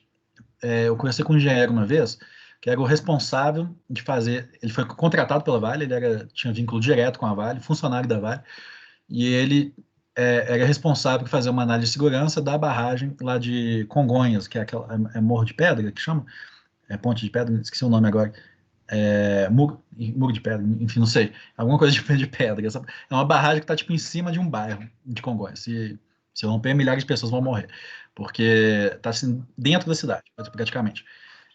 Alguém respondeu aí? Casa de Pedra. Isso aí, Magro, valeu. E aí eu conversando com um engenheiro que estava atuando nesse caso, da Vale, ele me contou a história. Ele falou que ele deu um laudo, né, um parecer, né, dizendo que a barragem não era segura, né, que a única forma dela de ser segura era se ela fizesse um procedimento que ele sugeriu, que era altamente custoso, né, muito mais caro, que poderia de fato garantir a segurança da barragem. Ele falou que ele foi demitido pela Vale. Né? Na verdade, ele não foi demitido. A Vale pediu para ele fazer outro parecer. E ele se recusou a fazer. Né? E aí pediram para ele sair da empresa. E ele saiu. Né? Então, quando isso é feito pela própria empresa, é isso, né? Ou você faz do jeito que a empresa quer, ou você sai da empresa. E a mesma coisa com empresa de consultoria, como essa TÜV-SÜD aí de Brumadinho. A empresa vai contratar uma consultoria que já sabe qual é o relatório que ela quer. E se a empresa de consultoria, digamos, ela é rígida, fala, não, isso daqui está inseguro, eu não vou testar isso, porque é meu nome que está na reta, né? A Vale vai pegar aquele relatório, vai olhar, rasgar ele no meio, pode até pagar a empresa de consultoria externa, né? Mas não vai apresentar ele para o DNPM, né? Para a Agência Nacional de Mineração Corretora. Sempre estou falando do DNPM, né? Porque na minha cabeça ainda é DNPM. Mas, enfim. Então, ela não tem obrigatoriedade de mostrar esse relatório. Né? Uma forma, talvez, de evitar isso é, por exemplo, olha, se você contratar uma empresa de auditoria, né, isso tem que ser cadastrado, né, por exemplo. Porque se essa empresa faz um relatório e você não gosta desse relatório, você não pode simplesmente ignorar ele, fazer de conta que esse relatório não foi feito, né, e aí pedir para outra empresa fazer. Né? Então, para você poder fazer um relatório, eu não sei como poderia ser esse sistema. Talvez semelhante ao que é feito com pesquisa eleitoral, né? Que antes de você fazer a pesquisa eleitoral, você tem que cadastrar ela na Justiça Eleitoral, né? E aí depois que você cadastra, que você pode fazer ela. Talvez algum sistema assim, né? Porque aí a gente vai saber, ó, tal empresa fez consultoria. Né? Por que não foi publicado esse relatório das consultorias? Né? Ou um sistema mesmo de que a Vale não pode contratar diretamente essa empresa de consultoria. Né? Ela não pode contratar. Né? Ela não tem relação nenhuma. Né? A Vale, digamos, ela vai lá fazer um pedido, pode ser uma espécie de licitação, né? Ela vai lá, faz um pedido, ó, gostaria de fazer um estudo sobre a segurança dessa barragem. Ah, beleza, Vale. Então ela registra esse pedido aí de estudo no DNPM, e aí, tipo, abre talvez uma lista, aí vai ser feita uma espécie de licitação, né, e uma empresa vai ser designada para fazer esse estudo, mas que não é uma empresa que a Vale vai escolher qual que é. Talvez vai ter que ter outro processo aí de escolha, e a Vale pode até pagar, ó, Vale, a gente vai designar uma empresa, né, você vai pagar essa empresa, né, mas você não vai poder contratar essa empresa diretamente, né? Então, você não vai ter poder de escolher qual que empresa que vai fazer essa consultoria, né? Isso talvez seria uma forma também de impedir, né, que esse sistema de autoprestação de informação, né, fosse tão falho assim. Obviamente, nenhum sistema é perfeito, né? Mas, obviamente, esse sistema que coloca tudo na mão das empresas, né, é muito fácil de ser corrompido. Tem também o que foi feito dentro do próprio processo, né? Quando foi indicado, por exemplo, uma assessoria técnica para poder fazer a quantificação dos danos. Né? Então, por exemplo, o FMG foi designado como perito do juiz para quantificar os danos que ocorreu, Tem uma empresa que chama a Econ também, que está auditando todas as pesquisas que são feitas, né? Então, toda a análise de qualidade de água é auditada por uma empresa externa, né? Por que não faz a mesma coisa para o sistema de segurança de barragens, né? É designada uma empresa sem a empresa poder escolher, né? Quem que vai fazer essa análise de barragem. Enfim, são ideias, né? Que poderiam talvez resolver esse sistema, né? Mas por que isso não é feito, né? Por que a empresa continua tendo esse sistema de auto-monitoramento? Porque é por causa do poder das mineradoras no Brasil, né, gente? A gente sabe muito bem que as empresas mineradoras têm um poder muito grande no Brasil. Metade do Congresso está pago por elas, né? Então, muitos políticos são financiados por essas empresas. A gente vê isso tanto no âmbito federal, quanto no âmbito estadual, quanto no âmbito local, né? Então, políticos de direita, de esquerda, do próprio PT mesmo, que a partir de esquerda, quantos deputados do PT não são financiados por mineradores? Então, isso é uma coisa que independe de direita e esquerda no Brasil, esse controle das empresas mineradoras do sistema político mesmo. Então, é muito difícil sair uma lei contrária a elas. Quando foi feita essa lei aqui, gente, a Lei Mar de Lama Nunca Mais, né, que, por exemplo, proibiu, vou falar um pouquinho sobre isso, proibiu o alteamento a montante. Quando que foi feita essa lei? Depois que a Vale publicou uma nota dizendo: não vou mais fazer alteamento a montante. Então, eu trouxe aqui até um processo de um histórico, né? Então, olha só, esse projeto de lei, né, que é a Lei Mar de Lama Nunca Mais, para impedir, por exemplo, né, o alteamento de barragem a montante, ele foi apresentado em 2016, depois do desastre crime da Samarco. E não foi aprovado.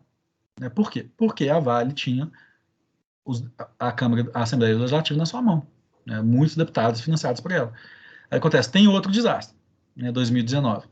E agora fica insustentável para a Vale continuar dizendo isso, né? Dizendo que, fazendo pressão para essa lei não ser aprovada. Então, o que ela faz? A Vale voluntariamente diz, né, eu não vou mais fazer alteamento de barragem a montante. Né, me comprometo.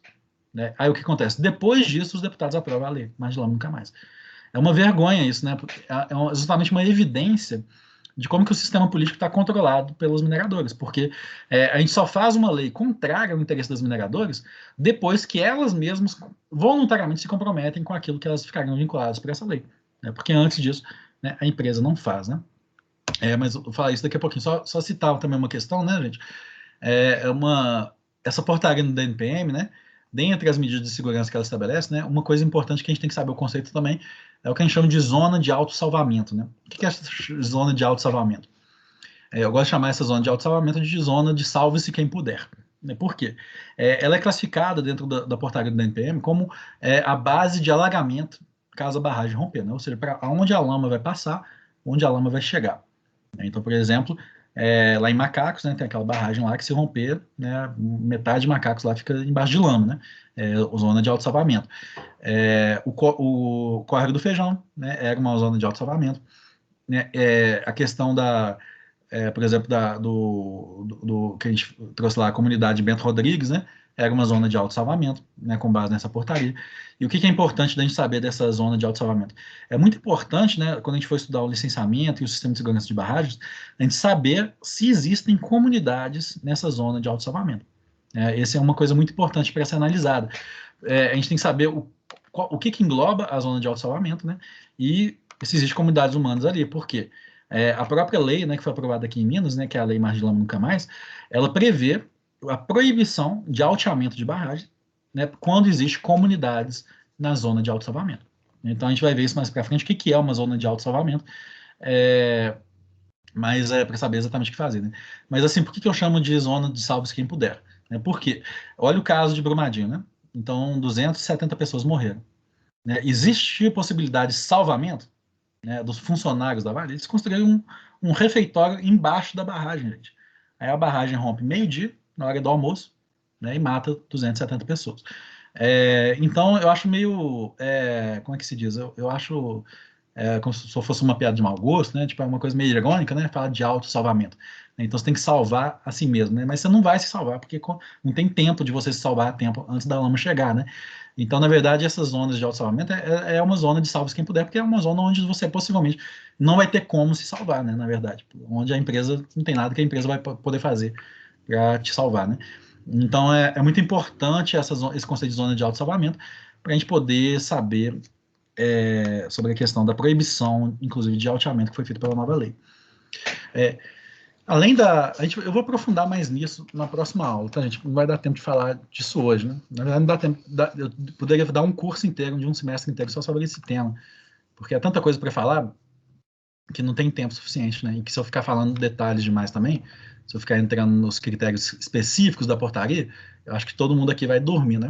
Então, eu tô falando as coisas mais importantes.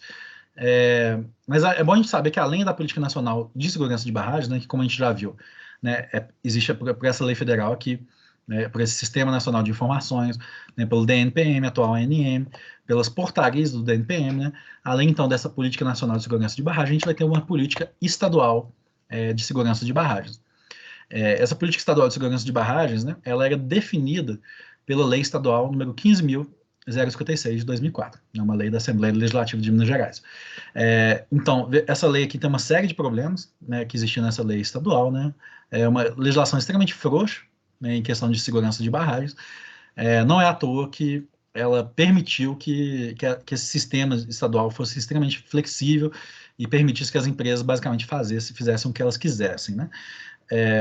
Nem mesmo depois do rompimento da Samarco, em 2015, nem mesmo depois disso, essa lei foi alterada, né? Então, teve uma proposta de projeto de lei, né, projeto de PL número 3.676, em 2006, que foi apresentado à Assembleia Legislativa, e mesmo esse crime gravíssimo, né, que matou um rio, que foi o Rio Doce, tendo ocorrido, isso não foi suficiente para fazer os deputados aprovarem esse PL, né? Então, por isso que eu gosto de dizer, olha, oportunidade, gente, para a gente poder fazer diferente, não faltaram, né? Por isso que esse crime é quase como se fosse um crime premeditado, né? Porque ele era evitável, poderia ter sido evitado. Não foi, né? Tipo, o projeto de lei não foi aprovado, né? Os movimentos sociais não conseguiram maioria para poder aprovar esse projeto de lei naquela época. Teve que ocorrer o quê? Teve que ocorrer um novo desastre, né? Um novo rompimento. Os discursos dos deputados foram muito fortes aqui, né? Teve até um do deputado que é o... esqueci agora, o deputado que fez a proposta do PL, que aprovou a lei estadual 23.000, que é aquele radialista da Itatiaia, esqueci o nome agora, gente. João Vitor Xavier, né? O deputado João Vitor Xavier, ele fez um discurso que virou um discurso emblemático aí, porque já nessa discussão aqui, na rejeição desse primeiro PL, ele falou, não é questão de se vai acontecer outro rompimento de barragem em Minas, é uma questão de quando, né? Vai acontecer, é só questão de tempo até acontecer outro rompimento. Ele falou isso, e de fato foi o que aconteceu, ocorreu outro desastre. E aí ele mesmo foi o deputado que propôs essa nova lei que foi apresentada, né? E aí, eu acho que do ponto de vista moral, perante a opinião pública, ficou insustentável, né? Você manter a legislação, o sistema que existia anteriormente, né? Teve uma mobilização muito grande dos movimentos sociais, né? E aí, de fato, a Assembleia aprovou, acho que foi, não sei se foi consensualmente ou se foi por maioria, né? Mas foi uma votação altíssima, né? Sobre essa questão da nova lei estadual. Até mesmo os deputados que eram financiados pelos mineradores acabaram votando a favor, né? Porque do ponto de vista moral ficou insustentável, e a própria Vale meio que reconheceu sua responsabilidade e falou, beleza, pode aprovar mesmo, né? Então, de fato, foi aprovada a lei estadual. Mas, de fato, é um marco, apesar do que eu estou dizendo, que foi vergonhoso o exemplo da submissão da Assembleia Legislativa do Estado para os interesses da empresa, né? Mas, de qualquer forma, foi uma conquista, né? Com certeza, a lei estadual 23.291. É uma conquista que a gente vai analisar com um pouco mais de detalhes. Ficou conhecido como Lei Mar de Lama Nunca Mais, né? E aí teve um novo projeto de lei em diálogo entre o Ministério Público e movimentos sociais, que foi o PL 5.316, que já estava em debate antes do desastre, né? Mas que era um modificativo aí a esse PL anterior, e foi com base nele que a lei foi aprovada. Quais são os principais pontos dessa nova lei da Política Estadual de Segurança de Barragens, né? Então, a gente chama de Lei Mar de Lama Nunca Mais, né? Porque foi um nome dado aí pelos movimentos sociais, mas o nome oficial dele é a Lei da Política Estadual de Segurança de Barragens, que substitui aquela lei anterior. Então, principais pontos. Primeiro, proibição de concessão de licenças para barragens em comunidades com zona de autossalvamento. Então, lembrando, o que é zona de autossalvamento? É o conceito que está lá na Política Nacional e na portaria da NPM, né? Então, a zona de autossalvamento está definida, inclusive, aqui no artigo 12, né? Zona de alto salvamento é uma zona a 10 quilômetros ao longo do curso do vale, né? Ou seja, onde tem a barragem, 10 quilômetros para frente é zona de alto salvamento. Né? Além disso, pode ser também, né, ou um ou outro, né? Qualquer parte passível de ser atingida em até 30 minutos, né? Mesmo que seja mais do que 10 quilômetros. Né? Então, por exemplo, se o local onde a lama vai atingir, né, onde vai ter o alagamento, né, for menos de 10 quilômetros, o limite vai ser 10, mesmo se for menos. Né? Isso também, se for mais do que 30 minutos, né, também é esse segundo limite aqui que vai ser estabelecido. Então, pode ser, por exemplo, se em até 30 minutos a lama chegar até 15 quilômetros, a zona de alto salvamento é 15 quilômetros, entendeu?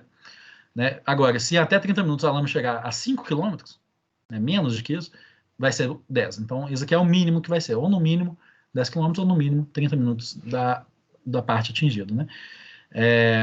O órgão ambiental, né, então a lei também fala isso, a critério do órgão ambiental, esse critério poderá ser aumentado para 25 quilômetros se tiver uma densidade habitada na região que vai ser atingida, ou se tiver patrimônio natural ou histórico, né, então, ou cultural.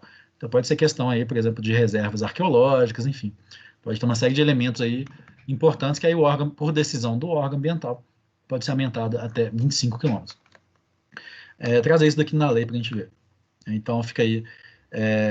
Por que é importante a gente saber o que é uma zona de alto salvamento? Porque a lei, o artigo 2 vai dizer expressamente, fica vedada a concessão de licença ambiental para construção, instalação, ampliação ou alteamento de barragens, né, onde sejam identificadas comunidades na zona de alto salvamento.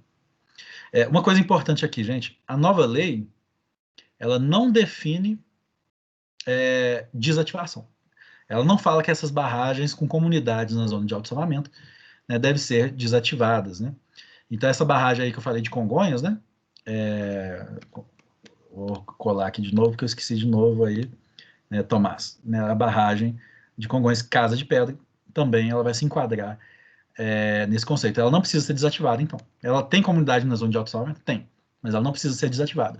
A nova lei proibiu o quê? O alteamento de barragens. Pergunta da Maria Cecília. Então, o alteamento a montante está proibido em Minas Gerais, com a lei Mar de Lama nunca mais, e no Brasil só tem zona... Não, também, essa lei é estadual, né? Então, também, quando tem comunidade na zona de alto salvamento, né, também na legislação estadual, tá, Maria Cecília? Isso foi uma lei... O alteamento está terminantemente proibido, mesmo quando não tem comunidade pela lei estadual, não é isso? Exatamente. Mas no nível federal, não tem essa proibição, né? É isso Exatamente. mesmo? Exatamente. Então, foi uma conquista aqui de Minas Gerais porque os dois desastres ocorreram aqui, né? Então, os próprios deputados aprovaram isso. Então, vejam só, o alteamento está proibido. Mas significa que a barragem tem que parar de funcionar? Não. Né? Ela pode continuar jogando lama lá, a mineradora, mas quando chegar no limite, ela não pode mais altear. Né, porque está proibido o alteamento de barragem. Na verdade, a proibição nem é o alteamento, né? A proibição é a concessão de licença. Não, seja montante, seja jusante. Né, tá vendo? Fica proibido o alteamento da barragem. Qualquer tipo de alteamento de barragem. Tanto a jusante quanto a montante. Assim, ó, deixa eu tentar explicar. Quando eu estiver falando de alteamento a jusante, eu olho para o artigo 12. E quando eu estiver falando de alteamento a montante, eu olho para o artigo 13, daí eu nunca posso ter, mesmo que eu não tenha comunidade embaixo, eu não vou poder ter alteamento a montante em Minas, tá certo isso? Exatamente. Então, o alteamento a montante está terminantemente proibido. Proibido. Em Minas. Só que no Brasil, pelo que você mostrou naquela portaria do DNPM, a proibição do alteamento a montante no Brasil é só quando eu tenho comunidade embaixo, é isso? Eu ainda posso fazer alteamento a montante no Brasil, em outros estados? Eu vou confirmar em outros, se a última portaria do DNPM, realmente eu não estou sabendo, eu acho que eu não tenho certeza. Mas pelo que eu sei de direito minerário, só em Minas Gerais. A portaria do DNPM não proíbe o alteamento. Ela só define, né, critérios de segurança, né, para a zona de alto salvamento. Mas de nenhuma forma proíbe terminantemente o alteamento. Eu vou perguntar porque teve uma alteração dessa portaria agora em 2020 que eu ainda não li. Eu vou ler essa alteração da portaria. E eu vou só olhar para verificar se não teve nenhuma alteração nessa portaria agora em 2020. Mas eu vi que ela foi alterada, mas eu não cheguei a ler a alteração. Mas eu acredito que não, tá? Eu acredito que continua o sistema antigo, então não existe impedimento para alteamento, né, na verdade, com comunidade na zona de alteamento. O que vai ter que ter critérios aí de segurança, mas eu acredito que não tem proibição. Mas eu confirmo com você na próxima aula. Isso daqui foi uma conquista da lei estadual, né? A lei estadual proibiu, primeiro, o alteamento a montante, né? E o segundo, né, o alteamento de barragens com comunidades em zona de alto-sabamento, tá bom? E aqui, ou seja, o alteamento a montante está proibido em qualquer tipo de barragem, seja com comunidades em zona de alto-sabamento ou não. Agora, o alteamento, né, de barragem com comunidades em zona de alto-sabamento também está proibido qualquer tipo de alteamento. Então, por exemplo, eu posso fazer um alteamento a jusante, né, no Brasil? Né? Posso, desde que não tenha comunidade em zona de alto-salvamento. Se não tiver comunidade em zona de alto-salvamento, pode fazer a jusante? Pode fazer com linha de centro? Né? Posso. Posso fazer a montante? Não, a montante não. Agora, tendo comunidade em zona de alto-salvamento, qual tipo de alteamento que eu posso fazer? Nenhum. Entendeu? E se não tiver comunidade nenhuma, eu posso fazer um alteamento a montante? Não, também não. Então, alteamento a montante está proibido em qualquer hipótese, né? Agora, os outros tipos de alteamento vão ficar condicionados aí ao artigo 12, que é saber se tem uma comunidade. Então, as únicas formas de alteamento que vão estar permitidas agora vão ser esse alteamento a jusante, o alteamento à linha de centro, né, desde que não tenha comunidade na zona de alto-salvamento, isso em Minas Gerais, tá bom? Foi o que a lei estadual definiu. Ou o empilhamento a seco também, que está permitido, se a empresa quiser fazer. Outra coisa importante, né? Proibição, então, de concessão de licença para alteamento a montantes. Né? E outra questão, o desativamento das barragens anteriores.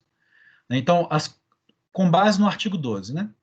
Eu preciso desativar as barragens que tenham comunidades com zonas de alto-salvamento, por exemplo, aí, né, em Congonhas? Não, não preciso. Né? Então, vejam só, fica vedada a concessão de licença ambiental para construir, instalar, ampliar ou altear. Mas e as barragens que já existem? Eu preciso, né, desativar elas? Não, não preciso. Mesmo se tiver um bairro de uma cidade inteira morando lá embaixo, mesmo se tiver. Eu não preciso desativar ela. Mesmo na lei estadual, tá bom? Não, então, federal, então, é uma regulação menor ainda. E barragens a montantes, eu preciso desativar? Aí eu preciso, olha só. Então, o artigo 13 vai dizer o seguinte, o empreendedor responsável, né, por barragens alteadas com método a montante, ele deverá promover em até 3 anos, contados da publicação dessa lei, migração para tecnologia alternativa de acumulação e disposição de rejeitos e resíduos e a descaracterização da barragem na forma do regulamento do órgão ambiental competente. Então, as barragens inativas, vejam só, que utilizem o alteamento a montante, precisam serem desativadas. Né? Precisa ter o descomissionamento delas. E as barragens que estejam ativas, né, tem que ser em até 3 anos. Uma coisa importante, né? Os dois parágrafos vão dizer, né, conforme o regulamento do órgão ambiental competente. Né? Mesmo esse prazo aqui de 3 anos, conforme regulamento do órgão ambiental competente. Né? E aí, qual que é o problema? O órgão ambiental competente é a SEMAD, Secretaria Estadual de Meio Ambiente, né? E ela não fez esse regulamento, né, aqui no estado de Minas Gerais. Então, o prazo seria até fevereiro de 2022, né, para descomissionar todas as barragens do estado, né? Só que o que a empresa, digamos, se eu fosse o advogado-diabo da empresa, o que eu vou fazer? O órgão ambiental não fez o regulamento, né? Então eu não preciso fazer isso, porque eu não sei como que eu preciso fazer. Né? Óbvio que eu não acredito nisso, né? Eu acho que todas as empresas têm que fazer, independentemente desse regulamento. Né? Se esse regulamento for feito, aí a empresa tem que se adequar ao regulamento que tiver sido feito. Mas, independentemente disso, né, a obrigação que existe no parágrafo 2º, para mim, é muito clara. Né? Independentemente de regulamento, né, você precisa fazer isso em até 3 anos. Né? Mas, obviamente, o fato, né, desse governo estadual atual não fazer esse regulamento é um problema, né? Porque isso vai abrir margem para as empresas poderem falar que não foi feito a regulamentação disso não foi feita. Eu acredito que o governo do estado não tem interesse de fazer isso por causa dele ter sido financiado pelos mineradores, é um governo muito liberal, enfim. Mas vamos ver se ele vai fazer ou não. Além disso, né, existia um prazo, né, de 90 dias, né, para que as empresas de mineração fizessem o planejamento, né, desse descomissionamento.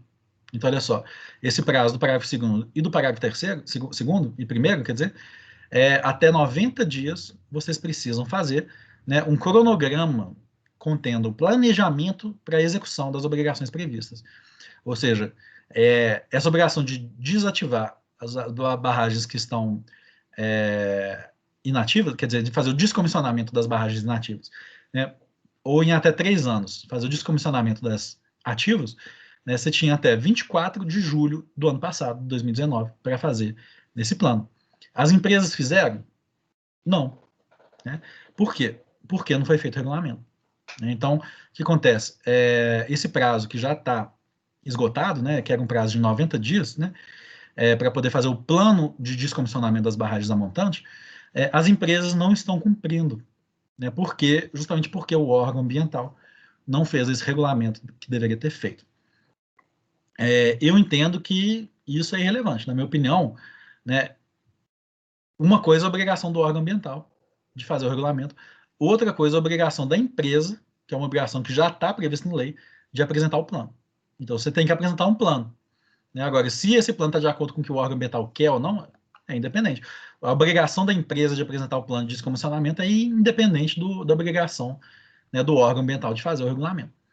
Né? Mas, enfim, as empresas não estão fazendo justamente porque o regulamento não foi feito. Então, resumindo, né? Proibição de barragens de alteamento com zonas de alto-salvamento. Proibição de barragens montantes. Quanto às já existentes e ativas, né?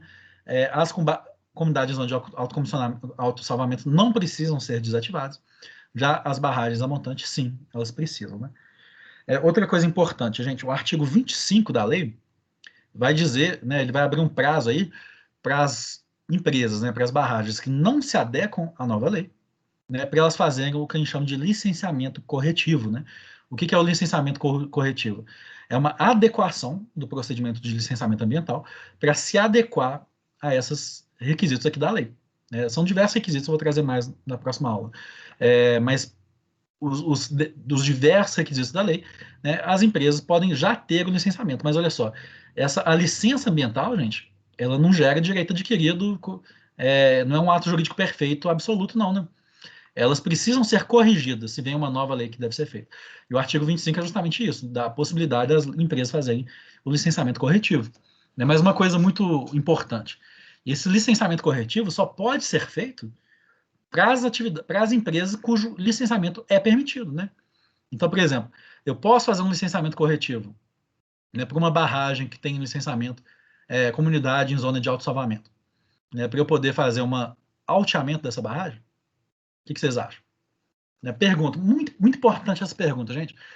Vocês são advogados, vocês são estagiários aí no meu escritório de direito ambiental, ou senão vocês são estagiários no escritório aí de direito minerário, né? E vocês têm essa pergunta para vocês. Olha, eu posso pegar esse artigo aqui, 25, que dá a possibilidade de fazer um licenciamento corretivo, para eu poder fazer um alteamento com uma barragem que tem como população na zona de autossalvamento? O que vocês acham? Não pode. Por que não? Porque viola o artigo 12. Parece simples essa pergunta, né? É óbvio que não pode, né? Por quê? Digamos assim, eu vou especificar um pouquinho melhor. É o seguinte, digamos que a empresa já tem o tema de licenciamento é da aula que vem, né? Mas enfim, uma empresa já tem, não sei se vocês já estudaram isso, né? Uma empresa que já tem uma licença prévia e uma licença de instalação. Ou seja, ela já tem uma licença para instalar uma barragem, um alteamento de barragem. Então, ela foi lá, pediu uma licença de alteamento de barragem, né? Ela já pode instalar o alteamento de barragem, né? Agora, ela não tem a licença de operação. Então, digamos, a empresa já está ampliando a barragem com base, né, na legislação antiga.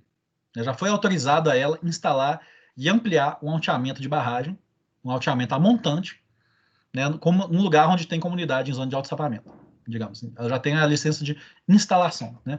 Como eu falei, é um tema da aula que vem, mas vamos só lembrar, né? Quais são os processos? Pesquisa, implantação operação e desativação.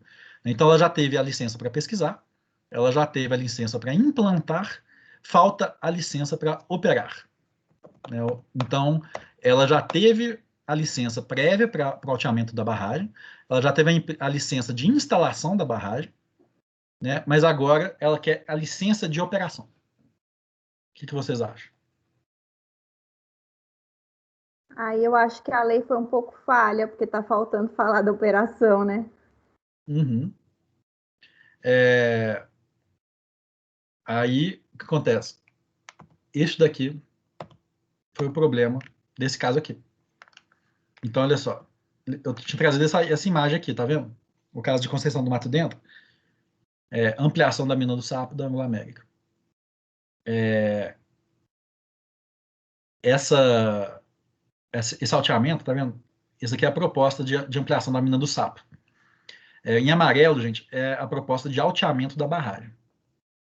A empresa já tinha licença prévia, ela já tinha a licença, né, de instalação, ela precisava da licença de operação.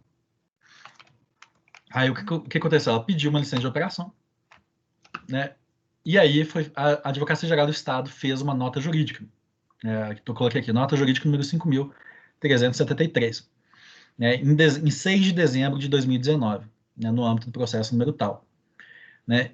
E aí a empresa fez um pedido de licença de operação, né, esse pedido aqui, que está perante o COPAM, né, o Conceito de Política Ambiental de Minas Gerais, que precisa deliberar esse pedido de licença de operação. E aí, com base nessa resolução da Advocacia Geral do Estado de Minas Gerais, o COPAM aprovou a licença de operação. Né? Devido a essa aprovação, o Ministério Público, né, entrou com uma ação civil pública, né, ação número 5.129, né, proibindo aí a concessão de novas licenças. Pedindo a anulação dessa aprovação dessa licença. E aí é justamente a pergunta que fica. Né? Vem a Lei Mar de Lama Nunca Mais, né, proibindo barragens em zona de alto salvamento, proibindo o alteamento de barragens, ou seja, o que está proibido aqui? A concessão de licença para o alteamento de barragens. Parece óbvio, por isso que eu perguntei. Eu já imaginei que vocês fossem responder isso, né? O órgão público ambiental, digamos aí, o COPAM, né, o Conselho aí, de Política Ambiental de Minas Gerais. Ele está diante dele de uma licença de operação. É uma licença ambiental. Né? E aí, a gente chega na lei, parece muito simples, né? Fica proibida a concessão de licença para o alteamento de barragem. O que é o projeto de extensão da mina do Sapo? É o pedido de concessão de uma licença ambiental para o alteamento. Deu para entender? Né? Só que é uma licença de operação. A empresa já tinha a licença de instalação. Né? Mas quer dizer que, então, ela tem o direito adquirido de ter a licença de operação? Né? O que eu entendo? Né? Então, aí envolve essa questão aí, de direito adquirido, ato jurídico perfeito. De fato, a licença de instalação, ela foi um ato jurídico perfeito. Né? Mas, o que acontece? A garantia de uma licença de instalação, no meu entendimento, não é a garantia que você vai ter uma licença de operação. Né? Por quê? Porque o artigo 12 da lei fica vedada a concessão de licença ambiental. Fala genérico, não fala concessão de licença ambiental de instalação, concessão de licença prévia, concessão de licença corretiva. Fica vedada qualquer tipo de concessão de licença ambiental para o alteamento de barragens. Né? Então, eu entendo, né, e aí o Ministério Público do Estado de Minas Gerais também, que uma licença de operação, né, para o alteamento da barragem, né, que é o caso aqui, ela está pedindo uma licença de operação para poder fazer esse alteamento, está vedado. Né? Mas não foi o que a Advocacia Geral do Estado entendeu. Né? Então, eu trouxe aqui um trecho dessa nota jurídica, né, que é o seguinte: eles estão interpretando, olha só, essa vedação do artigo 12 da nova lei não abrange a concessão de licença para o funcionamento. Né? Então, eles estão dizendo, basicamente, se ela já teve a licença de LI concedida, ela tem um direito adquirido como se fosse a LO. Né? Então, olha só, enquanto vigente e válida a LI, o seu titular tem o respaldo do ato jurídico perfeito para instalar o empreendimento. Né? Por que eu discordo disso? Né? não existe ato jurídico perfeito, nem direito adquirido à licença.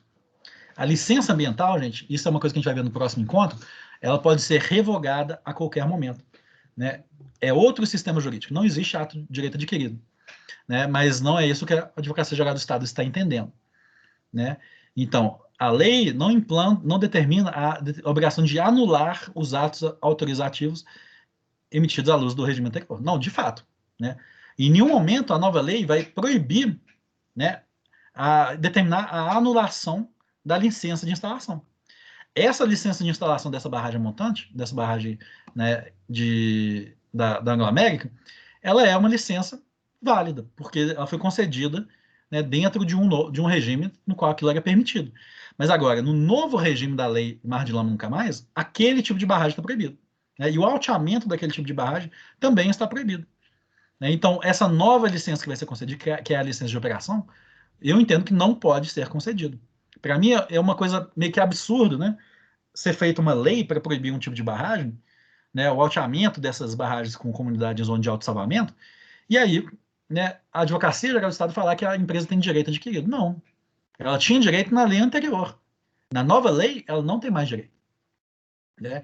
E aí eles falam, poderia ser feito o alteamento corretivo, né? Eu falo, não, porque, por isso que eu coloco aqui, né, o licenciamento corretivo no artigo 25 só pode ser feito quando aquele tipo de barragem não está proibido, e nesse caso está proibido, né, o alteamento de barragem com comunidade em zona de autossalvamento, né? Então, o parecer conclui dizendo, né, o parecer da GE, né, vai dizer, de acordo com a fundamentação acima, somos de posição pela inaplicabilidade das vedações do artigo 12, né, aos licenciamentos em fase de licença de operação, né? Olhe um pouquinho essa conclusão desse parecer, né? Eles estão dizendo, a lei, né, essa vedação da lei não se aplica à licença de operação. Mas a licença de operação, gente, ela não é uma licença ambiental, né? E quando a gente olha o artigo 12, né, ele vai dizer, fica vedada a concessão de licença ambiental.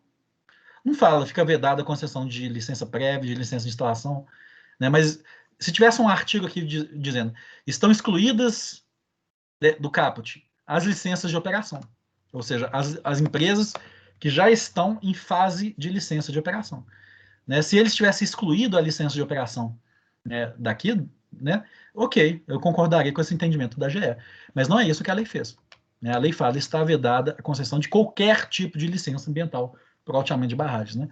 Então, não por outro motivo, né, o Ministério Público foi e entrou com uma ação civil pública, né? Então, agora em fevereiro desse ano, né, o Ministério Público entrou com uma ação civil pública para impedir a concessão dessa licença, que foi concedida aí para o Copan. Para mim, gente, isso aqui é mais um exemplo do poder das mineradoras, né? Mesmo depois da aprovação da lei Mar de Lama Nunca Mais, que é uma lei de iniciativa popular, né, depois de 2 desastres ambientais, né, ou seja, quando não existe mais fundamento moral nenhum para nenhuma empresa mais fazer alteamento a montante ou, né, fazer alteamento de barragens com comunidades lá em zona de autossalvamento, mesmo assim, né, as empresas conseguem, né, perante o Copan, que é o órgão estadual, elas conseguem o licenciamento, né? Então, digamos assim, o objetivo, né, a finalidade por detrás da lei, que era impedir o Mar de Lama, né, não está sendo cumprido, né, porque a empresa está dando um jeitinho, né, uma manobra jurídica com o apoio do órgão ambiental e com o apoio da Advocacia do Estado, ela está dando um jeitinho de forçar a interpretação, né, para poder continuar fazendo alteamento de barragens com comunidades em zona de autossalvamento. Então, para mim, isso vai contra toda a finalidade da própria lei que foi feita, né? É um absurdo, depois que essa lei foi feita, depois de 2 desastres que ocorreram com comunidades em zona de autossalvamento, né? Aqui com Bento Rodrigues e aqui com o Córrego do Feijão, depois desses 2 desastres, depois da aprovação de uma nova lei, mesmo assim, uma empresa conseguir fazer alteamento de barragens com comunidades em zonas de autossalvamento. Mas é isso que está acontecendo, é isso que foi feito, e é isso que vai ser discutido aí nessa ação civil pública, né? Quantas horas, gente? Falta um pouco tempo aí. Eu queria só falar um pouquinho, então, antes de acabar, gente, disso daqui. Essa lei precisa ser regulamentada? Eu acho que não vai dar muito tempo de falar sobre isso, né? Mas as empresas estão dizendo que sim, né? Que, por exemplo, esses dispositivos aqui, na forma do regulamento, né? Em até 90 dias, né, conforme o regulamento, elas estão dizendo que a lei Mar de Lama Nunca Mais não se aplica enquanto ela não for regulamentada. Aí, de fato, até hoje, o governador Zema, Romeu Zema, não fez o seu decreto regulamentador, né? Eu não vou especificar aqui o que é o poder regulador, né, no âmbito do direito administrativo, nem vou entrar aqui nessas questões das normas de eficácia plena, limitada e contida, né? Isso pesquisem depois, né, se vocês ainda não tiverem disciplina, né? Mas como muitos de vocês já devem saber, né, dentro do direito administrativo, as leis, muitas delas precisam ser regulamentadas, né, pelo Poder Executivo. E o governador até hoje não regulamentou a lei Mar de Lama, nunca mais. O que ele fez? Ele fez uma lei, um decreto, quer dizer, que foi o decreto 47.739, propondo um grupo de trabalho, 2 grupos de trabalhos, para estudar a regulamentação. Mas qual a regulamentação é essa que ele propôs? A regulamentação sobre a caução e sobre o plano de ação emergencial, né? Porque que estão aqui no artigo 7º e no artigo 9, né? E está aqui, né? E de fato, gente, alguns dispositivos da lei precisam mesmo de decreto regulamentador. Mas por quê? Porque a própria lei fala que precisa, né? Então, por exemplo, a caução é justamente um dinheiro, né, que vai ser dado como caução para poder custear atividades de emergência quando tem um desastre, né? Então, está aqui no artigo 7º, né, que é a proposta de caução ambiental, que fala estabelecida em regulamento com o propósito de garantir a recuperação socioambiental para os casos de sinistros e desativação de barragens.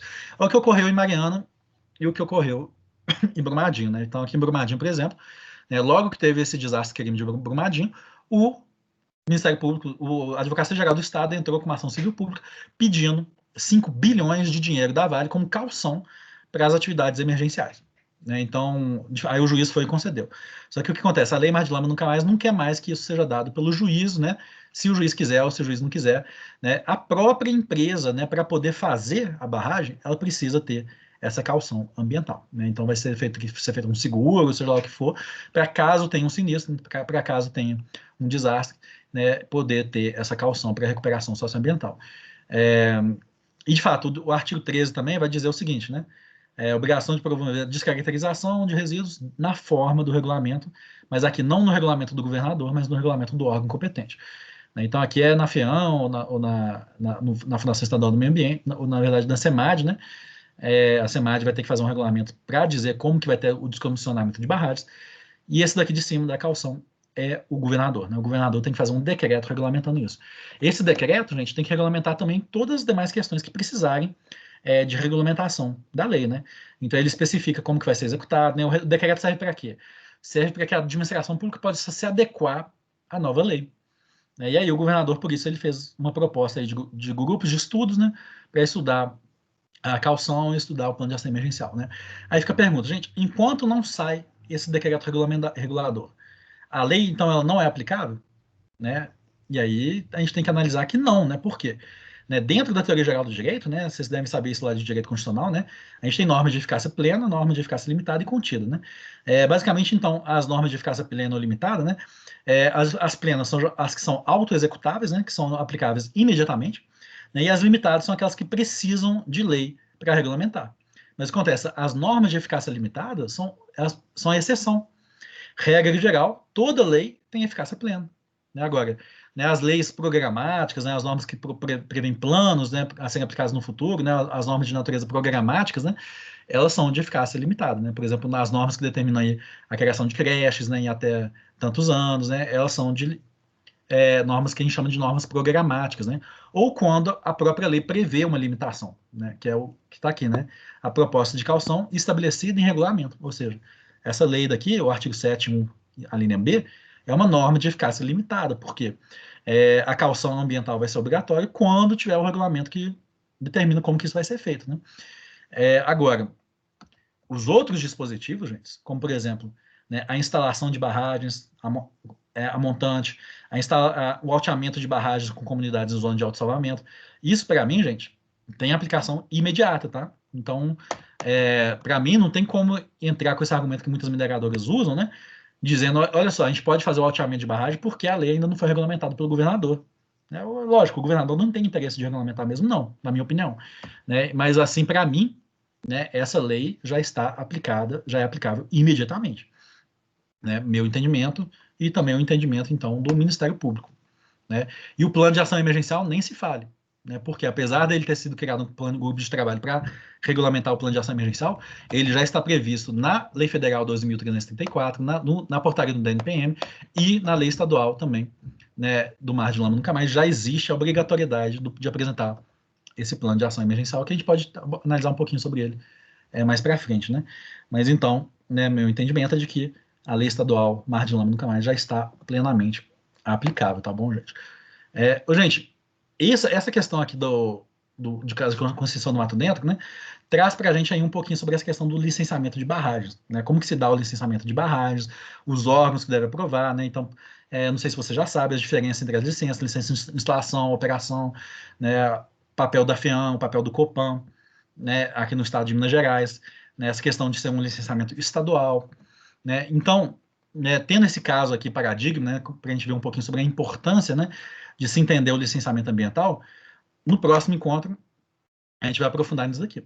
Né? Então, a parte 2 do sistema de segurança de barragens, né, vai ser justamente, né, o licenciamento ambiental de barragens, né, e estudando alguns casos concretos, né, tanto o caso de Mariana e Brumadinho, quanto o caso aí por exemplo, de Conceição do Mato Dentro, né? Vai ser o tema do nosso próximo encontro, né? E aí a gente vai analisar justamente esse plano aqui, tá vendo? Que é todo o procedimento de licenciamento, né? O que passa pela ANM, o que passa pelo FIAM, né? Porque os dois órgãos, o que passa pelo COPAN, né? Então, esses órgãos aqui, eles vão ter que, os dois órgãos vão analisar, né? Então, por exemplo, o EIA-RIMA vai ser na FIAM, né? E agora a questão tem algumas questões que vão ter que passar pelo DNPM, né? Então, aqui é isso que a gente vai estudar no próximo encontro, tá bom? Esse fluxo aqui do processo de licenciamento de uma barragem, né? Eventualmente, aí, depois do nosso encontro, vocês vão conseguir já fazer o licenciamento de uma barragem, se vocês precisarem, né? Eu espero que vocês nunca façam isso, né? Pelo menos não a serviço das mineradoras, né? Que eu não vou esconder aqui meu posicionamento. Eu espero que vocês entendam isso para poder, quando vocês forem promotores de justiça, defensores públicos ou advogados ambientalistas, poderem aí questionar esses licenciamentos das barragens que são feitas, né? Mas é isso que a gente vai estudar no próximo encontro, né? Ô, gente, é isso. Já deu aí, então, 2 horas do nosso encontro, né? 1h45. Espero que vocês tenham gostado do encontro de hoje. Não deu para falar tudo que eu queria falar, mas com 2 horas de encontro, o que dá para falar é isso, né? A gente aprofunda um pouquinho mais na próxima reunião. Tem mais alguma pergunta, gente? Para a gente concluir a reunião? Vou desligar aqui a gravação para vocês não ficarem com vergonha de perguntar.